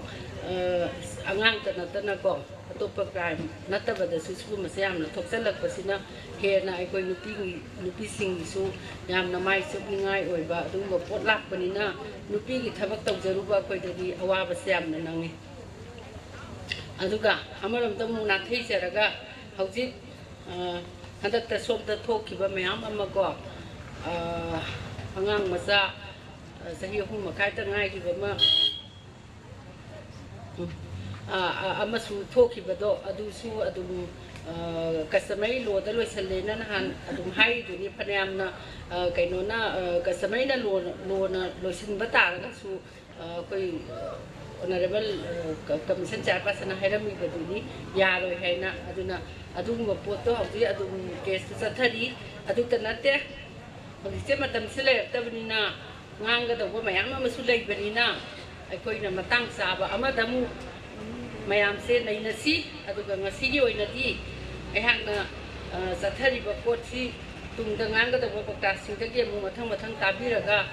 Masigi oina aikoina zathaiba 16 days simai pakna angthokpa ngamba amadi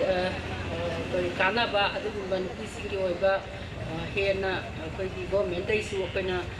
kaino ama starter demand tawba matamda kari hatpa kaido bodo sapchana hapjal lawraga madu phangnaba koi kanna hona minadana lobby advocacy tawraga mapung phana madu phangakada aikoise tangdu leitana manipurda nuki singi amadi samasigi oiba adugumba yamna ingba tabba samasama peace poroknaba masidagi hauna isorna pina bigo orasanu hajarga aina mayamdagi bidai lawjage. Thank you. Mrs. Srimati Sobita Mangsatabam, Secretary for Women Action for Development, to give a short speech on the topic crime against women in the context of Manipur State. Ahanba maktada nasigi 16 days of activism against gender-based violence sigi haudokpa natraga koigi numit asi violence against women si thingnana bagi malem sinba thungna pangthokliba asigumba program sida sarugyana ba ngasigi lingbirekiba khudingwa pukhurumjari aduga aina koigi dais de lengjan biribi Kodimak Ichemba Singh Maru Oiba Taudang Pubiri Bimambo Suikai Kumnabagaloina Taramno Oxeri. I am na Sanga Ganzera Kari Mamanga Yam Hazabaki note address the Su Tatsana Bihe Aduga Hozik Aina Ketang Tamzaning was Sikarino Haibataragadi Nupi Haibasi Aikoi Asukimatik Nupi Angang Sing Asukimatik Yamna Kodong Tiningai Oiba Pivum that Lady Haibase Koi Puna Kaminasi Yaminasi Haibasima A Haizage Aduga Nasigi Aikuigi Slaisa Piriba Tim Haitareko Akwigi Fun Haireko Mamanga Su Akwi Panbira Meki note address the Kazana Panyautana Tabam Tatoviaroi Duga Pansi Mayamama Aikoi Sakagi Oiro Natraga Scheme Mayamama Mamanga Su Sangaidana Haikre Hansi Nubi Singisu scheme Mayamam Pi Adubu Pi report say Akoi noise the lady Lauro Haina Langtok Bagi Pibam Duneba Masi Akoina gender gi perspective tagi aduga akoigi gender gi lens tagi yengba matamda akoi nupi sing ase phajana su sembi rakte ba polakpa matamda akoi nupi di lari khatang tamaga yare mayum pan khatong ni loire haiduna lere education ki mangan su wale chatana humdana thidana thengai na gadabu su ngamdre aduda lere phanse lauro haikanda koi kanam long ngamdre ba adu sigumba mayama masotha base mangdu sangaidana Hazana Pankre Adobo Aina Nasigi gender based violence ka Haudopagi Quay 16 days of activism Tangkumari Horaga Tang Taraga Akui Manipur Yoina Nupila Numit Power trying to about say Akui Palan Akui Tauragala Mamandegi Adana Tang Tarase Human Rights Day Tangkun Mangasin Nupida Miot Minutes Atava Lepu Haidana Malen Simbatuna Pangtuk Nariba program Amani Aduna I quit 16 days of activism against gender-based violence. I quit no piece. Kung daring a day home no otle, tentak hide. Masiki couldn't see Kaino Hakanda, Polak Paganda, Nupali Singama Popaganda, no pieces, Sutnatagi Satre, Yang Hitare Katangai. Guys at Krageva, a queen be a young man, Guys at Krageva. See me, I'm Jakui, Nainava Matotai. So, me among the so high crack, Nupang Aptana. Nasagi miwat minay miyam singa se ako yengkan nupa singsi na ot pa duneba nupina nupi su oliko nupina nupi ot pa da nupi hato ame re geng rep taro labuk ta hundo ame lamhang da le hore chingthak ta makok to mai thato ga thamame natraga imung du da sukna gi sahi ahum makhai ta ngari angang do izat mangala me I oro taraga imphal tam pukhale customer lo da pasa pisla ga loisin na gre सिगुम्बा अखोई मयाम अमा अखोइना थेंगनरिबा मयाम सिंसे अखोई खंजिनदना तुमिना लेबसु यारोयबा ngasiगी function si khakta nate mafam khudimakta nupi angangi isu nainaba kanda we men are not interested at all we kana su thowa sade si nupi gi program ni salo oli bari nupa na leba natra nupi singse hanjalan na tare hanjalan na khangeba khanga go khoi thabak tongam di kai gino da nang chat pa yaroi nang to yaroi village council da village authority da khoi nupi kyam yauge ba additional akhoi autonomous district council nupi kya bhot kare si mayam se khoi yeng se assembly da khoi nupi kya lai re sutna gi nupi ani ama su lok thok pi kre nemsa ki jen do social welfare minister oira ma do lok thok kre because she is a woman natro akhoi karam hai bangam dreba nupi lawni ngai se leite ba aduna gender based violence nupi hai ba se punong da gi olak pa de gi hauraga po kan da su nupi ni hai da na phajana yeng da ba hatu e pok ting e da su sex determination test hai da na illegal oiba clinic mayam ama leiba manipur da si khangna una tau deba sai honorable chairperson na su yam phajana hairame court ta chalo complaint tau adu tau yam phajai sana haibirami to akoi respect tawe court ta chap kanda akoi kyam kuin sange ke samada kyam kuin sange ba koi remarkable oiba judgment ani takhi death penalty pibage 2015 da December ki tang kun manga da sahi ahu makhai da ngai ba nupi ma sama hatu oga phumjal lamba degi kothu oga case so ki badegi adugi nupi ma sa do gang rape sorry rape to ki ba akoi ge R David hai ba nupa ama 2018 da ma ge death penalty pi khe ba adu ma complaint satli ba je high court ta then supreme court ta sat ka do re ba adu na satli adu ma thang lei adu ma lei re then atopam na akoi nupi ma sa bang muslim nupa amna chen ga ne da puthokra ga hato ga irin turen da lang thome ba adu gi matang du da adu masu yam tin na penalty pi khe ba adu ga atai remaining mayam se ngasi penalty gi level siam ne me ba akoi court masing su deng sai he sin na akoi ka no da yaw khe ko ki not address ta pi khe ba court se phasana function tok de hoje ji covid 19 pere ni ko covid 19 gi pere se da asuki matik crime se chathare domestic violence hengale nupa yu thakpa hengale drugs ave hengale mayam di lockdown tore drug everywhere it is roaming here and there we can find drug ti phange ba drug sari ba mi do kanano nupi su sare adu nupa ne hele sasala kan nupi hat pa gang rape to ba kadu mayam am chathare ba adu ne ba adu na sigum ba thodo wa thok mayam ba leiba mayam sing se sina aikoina ai tension la kan sta khoi gi kanu se masigi palan si yam na mathok dai aduga akhoi nu pi singa so masi akhoi tawhom thopani aduga hairi ba khuding mak si yam chumna akhoi na ana life so ba khan ba ama sudaga tai nang si chalo bot si thada da ya de adu to de ya de hairi ga oro chat pa se akhoi tok si lari phajan tamhan si za sing su haura ka doi ba myam se aduna ngasai gi aina langi ba point si akhoi aina haizagi bu maina ngasai clinic mayam ama aduda loin masa pokoi ke do bo mayam singse angang hato panupa pamne male domination society son preference nupa pami nupa se akoi gi ke haitare bread earner ni nupa ko tan bread earner natte na akoi pesa tan da bro nupi pesa thok da bra ba amata koi bem ta li sidi ngasi puthoi ba pot mayam sing sin nupi na ne covid 19 pereta akoi nupi mayam se anga pa pham gai thabak tawi pesa ta le ba aduga aina sakada haining ba amadi masa pansa puthoi ba thabak tori ba mayam sing sida di phanje pi ba se khara wat rai na khale hana degi sauna karur da tawbang ama ba sida pesa thadai aduga apik pa degi step by step masa thakpa ngamna ba tholai ba nupi sing do adu da di phan pi ba se wat rai na khale adu na mi se kitang sana yeng biu hai ba se ai hai ja bane ai aina thamning ba se yam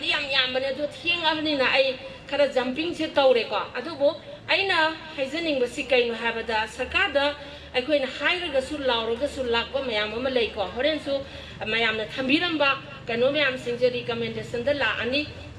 ada kano kinod address ta phajana pi hi ba su leire ko aduna aina haijaning ba di kai no habada sakana nupi angang singje kitang serious hoina lobiu haibasima ai appeal ni humble appeal kai gino haibada ngasi bawda covid 19 pereta nupi se nupi angang si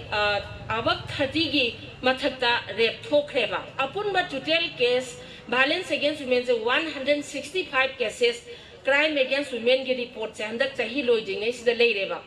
sigi manung sida aikoina nupi around 50 se masa popada hospital ko chen chale ai angang popai se khamba ya ro da ba amane ba horen poke hayeng poke surat hayeng chonbi ai akoi nung yung ba do ko na sahi ama le ga yung ba angang popai thok ya bra ba angang pok na ma pham krai ko phajana semge ba sigumba mayam se phajana tawbiyo hazik pudi moi tawre adubu ki badagi hospital ki badagi covid ki marak sida hospital chalu raga su dora mata hospital amda more than 5-6 hospital mabuk kang giduna chalaga ai hingdori bra si bra na kaya ang wahan khage ba angang si pokoda aduna su angang sex female sex ratio je handa ba se yam line lo bia roi maram yam khe ko aduna pokpa se hospital chatre mayum da poe mayum da su pokpa sire ba myam ma these are not reported da hapte cover dam te yaw de ba ko aduna yam serious wale akoi chumna gi daraga akoi se tu manga ngami do haraga chumine haraga tumina tai lai thokpi ga no ba karigumam tholokpa kanda akoi watana si akoi kadai do no akhang haida chatlaga tawya ba akoi punna tawmina si haibadu ne ba ain haise aduna covid period ta angang nupi masa 20 ki mathakta rape ki victim oeba report torakpada adu report toroktabada mayam sulai ko aduna crime ki matang sida ayam haira roi adubu inak nangna hauji phong sariba sapi karongda supna tagi nupi masa sai tara ma thoida ngari ba nupi masa ma rape tore kanana no haibada adai dagi kholak pagi masa ni hai aduna rape tore tawraga mai kesi mapana tharaga nang keso hongdo withdraw to namfu da withdraw to hon base sanai ba singda su tapak ta su court ta salena court se delay tawraga dun lei rane ba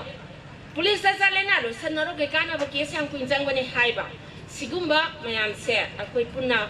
thingnara kan sida until and unless paisa compensation ai dudi automatically masana taraga lei ra bani akoi dum phangane ba paisa dudi rape compensation mayam ama leiri ko hangom thokpone adubu heta ok ama ko iroyama sandangamna toraga loisanbagi potsi chu aina humble appeal tawjari ko customary law da sai oja tamu mani na siam phajan thamame ko sigi pot mayam singse le aduna justice delivery system in manipur se akoi mayam changdana amuktang phagathanna ba akoi honabina si aduga si phagatna ba honaba da akoina koina dege demand tawraga lako posak ama akoigi kano se forensic science laboratory se sigi pibam si yamna nungsiningai oiba hadi aso wasangi masa amana rape tawrure ko geng rape tawrame nupi amda nupa kya sangi no nataga nupi masa ma miro le mai mapa se senior na nupi da ne ta e ai na tie na sengre adu di kana na proof tawgade ge have the DNA testing machine se manipur da tham deba ado aso wasang mayam na crime masa masuna crime tawra kandu da ngsaigi forensic science ki phajana leiraga di khangine na tawri ro jibak thambi deba si aina haibase haiman ba thok loi masi haiman lakpadagi e kanu tawbune adu ai se government ta su chaijara roi kanam ta su taw roi na thok pane adu adum tholak re ya de I'm very sorry for that ado forensic science laboratory se koi pesa khaina raga koi mayam tawraga karur kaya pibunu khangde ko amtang khaina raga akoi leibak tang tang sinnaraga di mara leiba singsi ji am thuna ko phado aga aduna justice delivery system se amna phagalakane ba case am thuloi salakani mihat padandi pirakani rapis am thun dandi pirakani habi ki thajab se akoi yang kuina thabak si tawr abanina khanjabane ba aduga akoi manipur da state gender policy leite ko state gender policy si khana ba naina ba haurendi tai madu mayam da public ohalaga kai hamninge na mayam se jati tongan ba singi tampaki leiba mayam si kauraga gender policy se amuktang semna ba nainaraga akoi kamaina gender policy do leraga di budget su gender budget na la ane ba khoi gi tongan ang sai phan hai do phan ji kai no phan ji leitraga di thabam te yaroi ba aduni ko adigi respond haire ko respect haire ko respect ti nupi sing se respect to ade amarom da respond to so hai ko respond si kai no da mayam saga na su praja na su khoi khudi mang da crime am thok kan da akoi respond to ma ma thok tai ko aduga prevent thingnana ba khoi myam to minasi aduga collect ai data myam se si le kai se da case kyam thok re khoi myam document to ma da ka tai ba aduga amuk hanna crime se han tholak ta na ba han da na ba hona da khoi myam punna hona minasi hai ba se ai asi thamjage loisalak pada ai khoi hojik se covid ki yamna tam thiraba hai tare ko manipur da ngasi maksu aina ai khoi gi paw ma ta bada women commission gi staff oiba nupa ma covid 19 positive oidana leitre ani leite ama leite adudi aina khange ba ko ma leitre hai be gi paw se tai aduna yamna tapna ingna kanam ta da keim haidana tapna mahik se sandore akoi ki da ba tawum se aduga ma'am खुदी मग से तुम radio दो से हम तोई लाओ रे television दो से एवरीवेयर लाओ मिना आई लाओ गी लाओ निंग रे ता सुतानी ngamroi na khali adu isa na section ba isa na ai gi imung ai isa nung siba ai gi puroi ba ai gi ipa ikubo leidana mayam se akoi na ta seng nung siraba lebak se nung siraga di covid 19 thingna ba se kanam ta na thingna ba ngamoi akoi section ri bhaw di ko aduga system mayam ma soi bi so high grade du su phagal han na ba kadong na ba koi punna hona mina duna iramdam manipur sida tangdu leita na ai khoi amuk tang punna ka hai aki akhang leita ba sida khoi na ngasi opi se si sai so high bu de high grade ko sidai da high si kari no high ba se khoi punna khangmina ba akhoi si violence free oi ba nupi sing sida violence story ba myam sing ase free oi na na ba gi amani ko aduga akhoi myam si solidarity piraga akoi loina makse solidarity pimina ba haide amana amagi awaba da mateng pangasi aduga prithvi se akoi gi kano sina ka haitare orange sina komla tasan ba du mai tasan laga khoi se leidana ko khoi khudimak se awa na kai gra da mateng pang ba khoi awa da ka haitare fear nupi se ki handa ba aduga growth tongna ba gi pot adu gumba symbol amani aduna ne ngase khoina orange the world si loina ma orange pan ba sunna te khara khaktani angam da na khoina komla khara mayam du gi kano si lo jaba ga khoi ga si mark si utsabani mark si adum barabar thadu piganu akoi 16 days activism sikatana tana sidi ang kuina su chatkada ba pot amani ko aduna yari mama khai akoi kare hate government na piri ba SOP se koi khazana nga aga akoi mathang da su sugumba se hen sauba da akoi amana unagi si covid tegi smai nare ka hai do ta da ba akoi soda khoiram si ado punna thengnamina duna amuktang de akoi iram dam manipur sida akoi gi isa isu sing se aki akhang leitana nungai na ka haitare maning makha tongna sana ba do ongtang phangan si miyo hen si aduga punna manipur kan minasi haiba wa phomje thamjaba ga loina na mayam degi ai messenger thank you. I would like to request today's function president Srimati Jivanmala Khumukcham to read out the memorandum to be submitted to the concerned authorities. Ahanba magtada aina lamdam asibu konbiriba isorbu khoi mayamna nupi mayamna honazariba changjanjaraiba khongjang nupi singsida opi naibiriba sathina tamthibu mongda opi ba naibiba masi punamak sigi loisanaba haidana khoi nupi mayamna changjanjaraiba khongjang asida honazaba asi akoi angol oijaba aduga afaba mawongda outcome si afaba mawongda lakpa haibasigi mafam asi lamdam asibu konbiriba isorgi mafam dasu aina hanu magdada kuramjari tasingbadi asigi 16 days activism against gender based violence haiba nimit tara tarukni akuna chathara kadauba adugumba activism gi thabak mayam se haibadi si phatte gender based violence si phatte masi muthat kadabani tawoi dawani haibana singba action mayam ama makhan gi akoi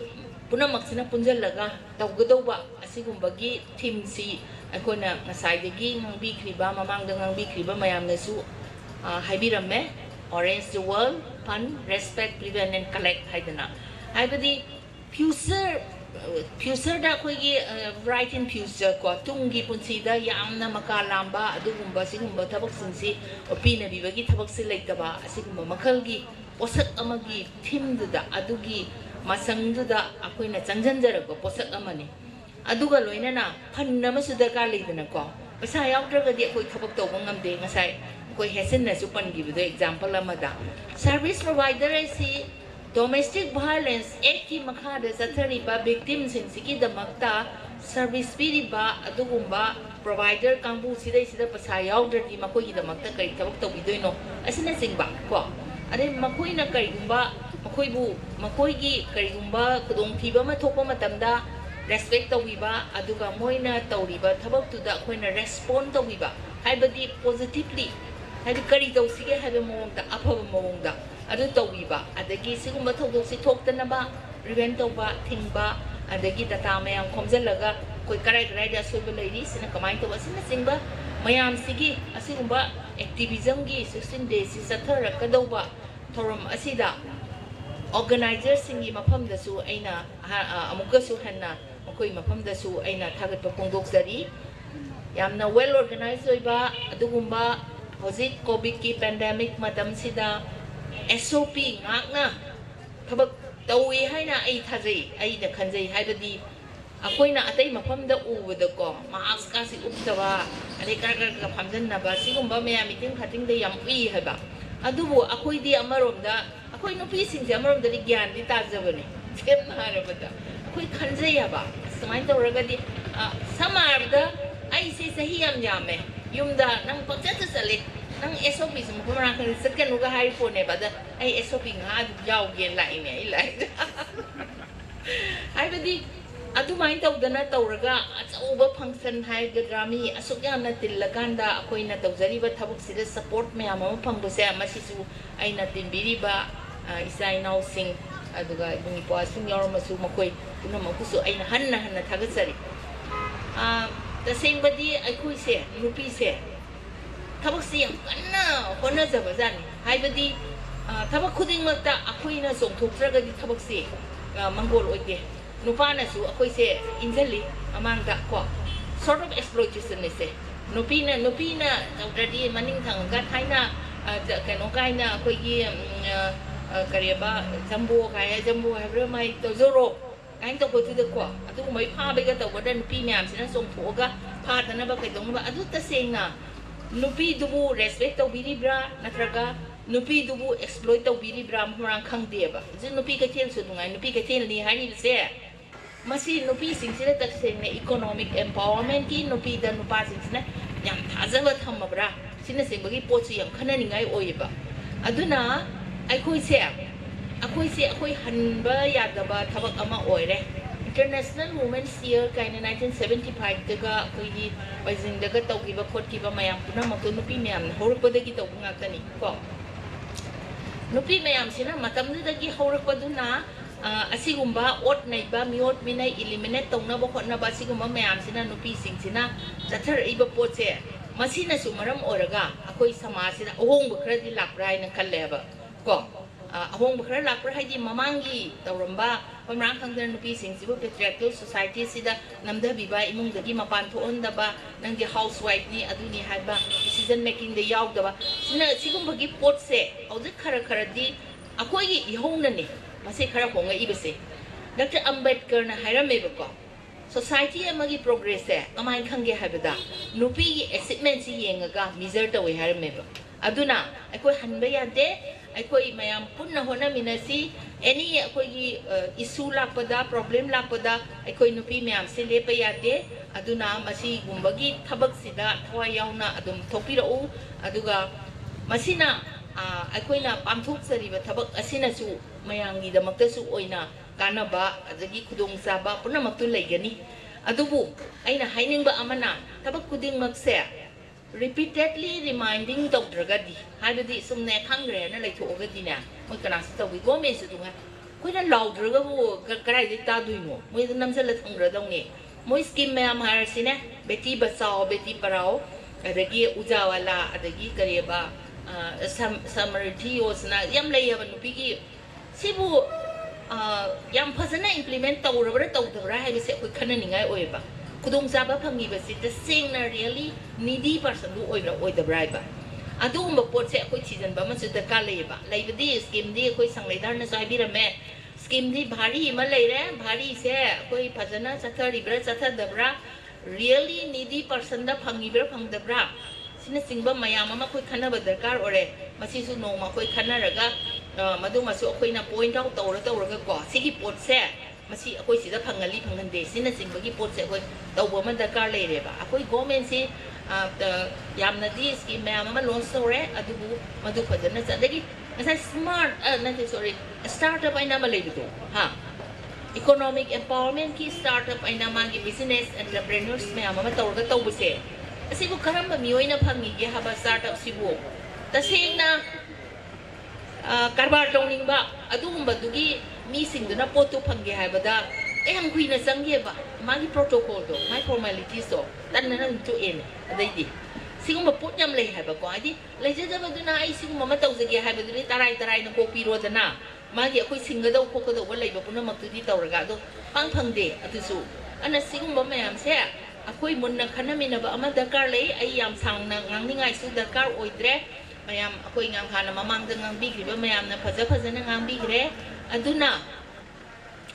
ngasigi mayam punamakna ngang bigri ba mayam du dagi akoi gi CPS oi biramba khademani acting chairman adagi akoi gi Savita adagi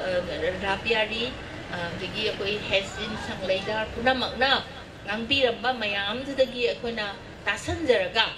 recommendation nama sarkar da mari leinaba authority da akoi pisalaga madu anda pressure tawsi haibagi pandam da akoina khara ichoksei masi ai pachoksarake masi mayamna aina pajari basida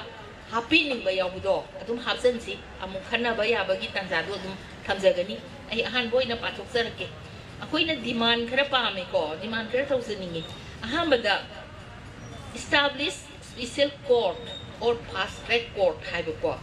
at all the 16 districts of Manipur to facilitate and ensure speedy justice delivery to the survivors. Abadi special court se natraga fast track court se district taraga taruk surabani na hojiti loi linkatpiyo habeneba adoraga di justice delivery system da ako yamna speedy oila thuna pangthok ngangani pangthok yu haibani ko simana adagi amana allocation of special funds for capacity building ko of duty bearers to prevent and respond to crime against women and girls pan matik sana pibiyo haibani crime against women gi thabak ingkhang torokpa matamda pan later ga di akoi pangthok ngamdabani na Hazana Panganbiyu haibani ko aduma asima akoi mayam na sarkar da tangan gadori bani si mayam se adagi Right to Education Act 2009 se masima akoi strictly implement the view haiba ko maduna government schools singsida rural areas da masi child trafficking thokla iba adagi drop out haidi like tam makana marakta like tam badu mapim phaba ngamdana toktho iba adagi migration of children to others adi kochat tatana amada pubidana trafficking tawriba sigum bagi pot se akoi right to education se sabsana phanganbiraga di masigum bagi thodok se thoktaba yai singa thokpa yai haibagi pot ani akoina right to education se azana sana hanaba tawyu hariba se ko adagi set of women police station at all the 16 districts of Manipur ko with adequate infrastructure, women officers to handle crimes related to women and girls, sufficient women police personnel, and psychosocial counseling facilities. Adune, women police station se district da tuksi da lebiyo. Aduga sigi crime sing si handle tong naba sing sina officer gi rank na su oibiyo haba. Aduga police personnel sing sina koi psychosocial counseling ama yam dakar leba. Police station la abane na accused person or victim singdubu karma monga loina gadake haibagi matang sida koi counseling ka bom dakar leba psychosocial counseling haisi chumdagi magi pung wakal gi level du khangaba matungda phajana loina biraga wari sabiba natana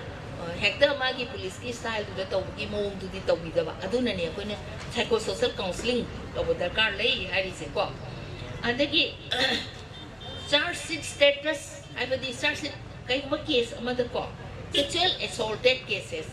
asigumba sexual assaulted rape oiro molest oiro dagi opi nabi babi oiro sexually sigumba gi case da charge sheet hagat khabra haibasi matang sida koina appropriate action lawna na ba madu yensan ba ma darkar le ko charge sheet thagalaba thagatabra karamba status lady kai se adora gadi tawrumdragadi koina inba tare koi myam sangdana si thagalo ke do bus bo thagatrino haibena singbudo aduma darkar oire adagi alternative means of livelihood hingnana bagi lambel sida ko haibadi poppy plant hazaramba family village ate mayam sida asigumba tharamba mayam si hektamak kaktat piba yanthat piba yade gaina highway pot se masi alternative means ama thibiraga poppy plant thadrasu noi smai toraga noigi punsi se hingnana ba livelihood se sina oinana ba si tausi kai bagi arrangement ama simbira kanda pattaba pone na khalagadi madu lothokpiba natadana hekta hana hekta madu yathatla kanda moi si tawung khangdana mangdana ngaudana leibido adu tokdaba asigi potsima leire adagi children home kumba ko child care institute kumba adagi one stop center kumba adagi other centers in leidana ko orphanage kumba asigumba da phanse matam chana fazana pibiba sarkarna fazana pibiba kai gi noida phan yaudri angang mayam angang kun khra children home da leibidu phan yaudri kanana karai degi moi bu kamai yok ka doi ba ngang sing do aduna di moi gi right to loina mat pagi bam da lak tu ini ba lailan si taman ba sunga maroi bi se bi tak sunga maroi healthy living sunga maroi aduna phan se timely pi ga da ba asi koi government da hojitina anova mantri insula amne mayam sang da madu ma anova ni na koi tor si na kona min na rasi madu ko aduga adoi survivors in the moi gi phajana hingna na bagi Sama amat panjagane ba ko mo kogi aduni andagi amane ne ko koi gender policy se Manipur gi oina gender policy se laitri asan sendri ha ko sembe na moin na han se kari women commission na draft amadi tawre hai adu koi mayam da public oidri aduna kari wali kari tawdi ha baduma koi khangra gender policy semde bagi maram sina akoi gender allocation da fund allocation kari da soiba mayam lai aduna gender policy sembi u ha se koi mayam sang lockdown adagi amana akoi gi forensic science laboratory da DNA testing kits DNA testing center se akoi ang view hai ba strengthen the view improve the view hangam draga na hang view hai ba install the view hai ba kai gi noida crime ama thukpa matamda kanagi noina maral du thira ko matamda adugi testing dugi matungina apa achumba result fangya ba adugi poto DNA testing center se laitra di yagabani na hauji khawda DNA testing center se laite matik saba laite laidi basi mamingi oina leiba oina tawe aduna masi strengthen tawba improve tawba ama darkar lei haibasi koi myamna khana rakanda koina masi government da pressure to darkar lei haina aina khali ko apna uthuk sabani sina adagi atupa amane ne akoi ne home singse akoi nupi gi swadar home leire ko uzawala swadar yam leire nupi gi shelter home aduda nupi se case makhalam nyame ba makhalam nyame di ok bera leire ga na ba si yawi ok ai psychological problem leiba psychiatric problem leiba sumnagi normal oiba who are in distress film di am satina satra ba awa ba ta ba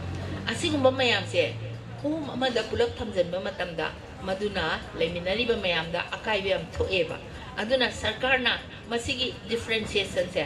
aidi tokhai na ko haibadi asigumba psychiatric problem leiba women in distress ki kangbu sina sigumba gi home da leiba adagi sina sumnagi normal kaino sina swadar grahada singbai home da leba kaina ama khaidok tragadi ko maduna ne leminari ba client mayam du ne akai bi am thoa leba masi masu akoi mana akoi hai badi dakar le na koina bukhalak bani ko adagi hospital ga se hojik kano se the hospital so special delivery gi pregnant women sing sigi hospital se to kaina ama hojik covid-19 gi matam sida ama leibu si am darka oirabani angang pokdore her karai sa tuino gyalam da dreba aduna nga saya koi sobidana haigi bedo ai sibu sidori bra leidoi bra karai duna angang po sina singba me adugi special treatment center kai gina masidi matam ni thuko ya do po ne haba sigumba gi pol amasu thambiu haina haisi adagi last ta aina haining bana government ki leiba scheme sing se akoi sanglaidar na su kanu to bi khre atai nam su leirangani mase akoi karai bahoba activate tau sige kangkhan han sige thaba oina pangthu han sige koi myam da khudong cha ba si lo sige habagi pot se amtang myam punna sangsan mina si haba asini akoina thamjari se kana bumna masida hapsan bining ba yauba adum hapsan bir o koi adum khana jana bagi matam lejari ko aduna aina khara pathok sakni ba kharasi yang thok yang sin tawraga hapsan ning basu thong hapsan bir o aduga akoi punna concern authority da ko government da or my department wise kanu da police da akoi tanjel laga koi si ju bisan gani toina na akoi lausan je ba ang ba ado organi mayam si am wabi de akoi ram ni na ko kusi nga sai de gi phammakpada adu wajana tinbi bagi damakta su aina hanna thagat sali aduga media gi ngang singsu moi su ang sai de gi lebiraga koi kesi coverage to bibagi damakta su thagat sali aduga koi kari toksige habdo matung da su 16 days ni na ko matung da kai toksige hai su akoi organization gi sai de gi kai toksige su khanaraga amu pathong na ba tawminasi si haraga ai sang listen that. Thank you.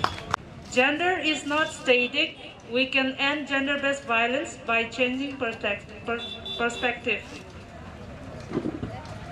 Domestic violence is an everyday issue. Break the chain. Don't punch or hit. Instead, use your wit. What part of no don't you understand? Hashtag 16 days of activism against gender-based violence. Gender equality is not a women's issue. It is a human issue. It affects us all. Come up with a resolution. Violence is never a solution. Men, keep that fish to yourself. Sure. Stop it while you still have a voice. Give respect, get respect. No matter the question, violence is not the answer. Real men don't hit. To all is one swag edition. Peace. Stop violence against women, we can do it. Stop violence against women. Stop. Violence against women. Stop Violence against women. Stop Violence against women. Thank you. Ngasigi International Phone Line Observation gi program 16 days observation gi damakta matam kaya kaithokna program mapung panbagi damta lapiriba mayambu thagat saba phongdok sabani aduga ngasigi program si ikai khumna jaraba chief guest Sir Khaidemani Manipur Human Rights Commission mahangna chief guest oibiraga program si mapung panbagi damta su magi matakta su harawa phongdok cheri amasung dai sa pambiriba ite Jibanmala amasung ite Radapyari mabani busu eina pongnon na kurumjari amasung organizer gi NGO mayam mami wena pang pai patho adi matam siamna silabin na patho aroge hajin su hai krabani na organizer NGO mayam na punsin na dona program asi pangthok pangambagi damangta organizer fund sponsor mayam gi mathakta thoidok hendok na harawa phudok chabani mathangna program asi bu lamsi ayaba bibi ba Palil Bazar board mayam na asi Palil Bazar asi Hairubada hara harana jabira pagidabangkasu Palin Bazar gi mathakasu harawa phongdokchari amasung ekhoi hujiki COVID-19 gi pandemic gi matang sida miyam gi program si toba yamna distinction leibagi mathaktasu Kaching gi DC na sigomba program si toba janabagi damta ayaba permit pibagi damtasu Kaching DC mathaksu harawa phongdoi amasung akoi bada leiba security mayamna program asi soihi gadra haibagi damta ngaksin bibagi damtasu harawa phongdoi ani mathangda program asi mapung phana bagi damta arrangement tobirakwa volunteer mayamsu yamna wana hona bire aduna moigi mathaksu harawa phongdoi duga arapa dagi lapa organizer mayam Imphal dagi Bisenpur dagi Cochin Kuya dagi Chandien dagi arapa mayam su lapi bagi nangta ming oina pandadrabasu mayam na lapi bagi nangta program si mapung phabani hai bagi damakta asam bada chamna harawa phongdoi warau biro hanasu ningchingjare ngasigi oina program asi loisillabasu ngasigi si 16 days si opening program ne ekoi closing program su leirakhigani isona chanbiradi ekoi gi chahi khudingi international fortnight observation si ana ajik like tapida amuk unaraga nupi gi isu nupi awaba mayam si sel tonaraga asigomba free nupi da ot panai balai taba lamdam adu oi han ba phawa ekoi tung koina ekoi bu tinna dona kop chusin na dona sigomba lanthing ase haiba siga roina na egi borok thanks matang asida lo chinjage thank you Aduh.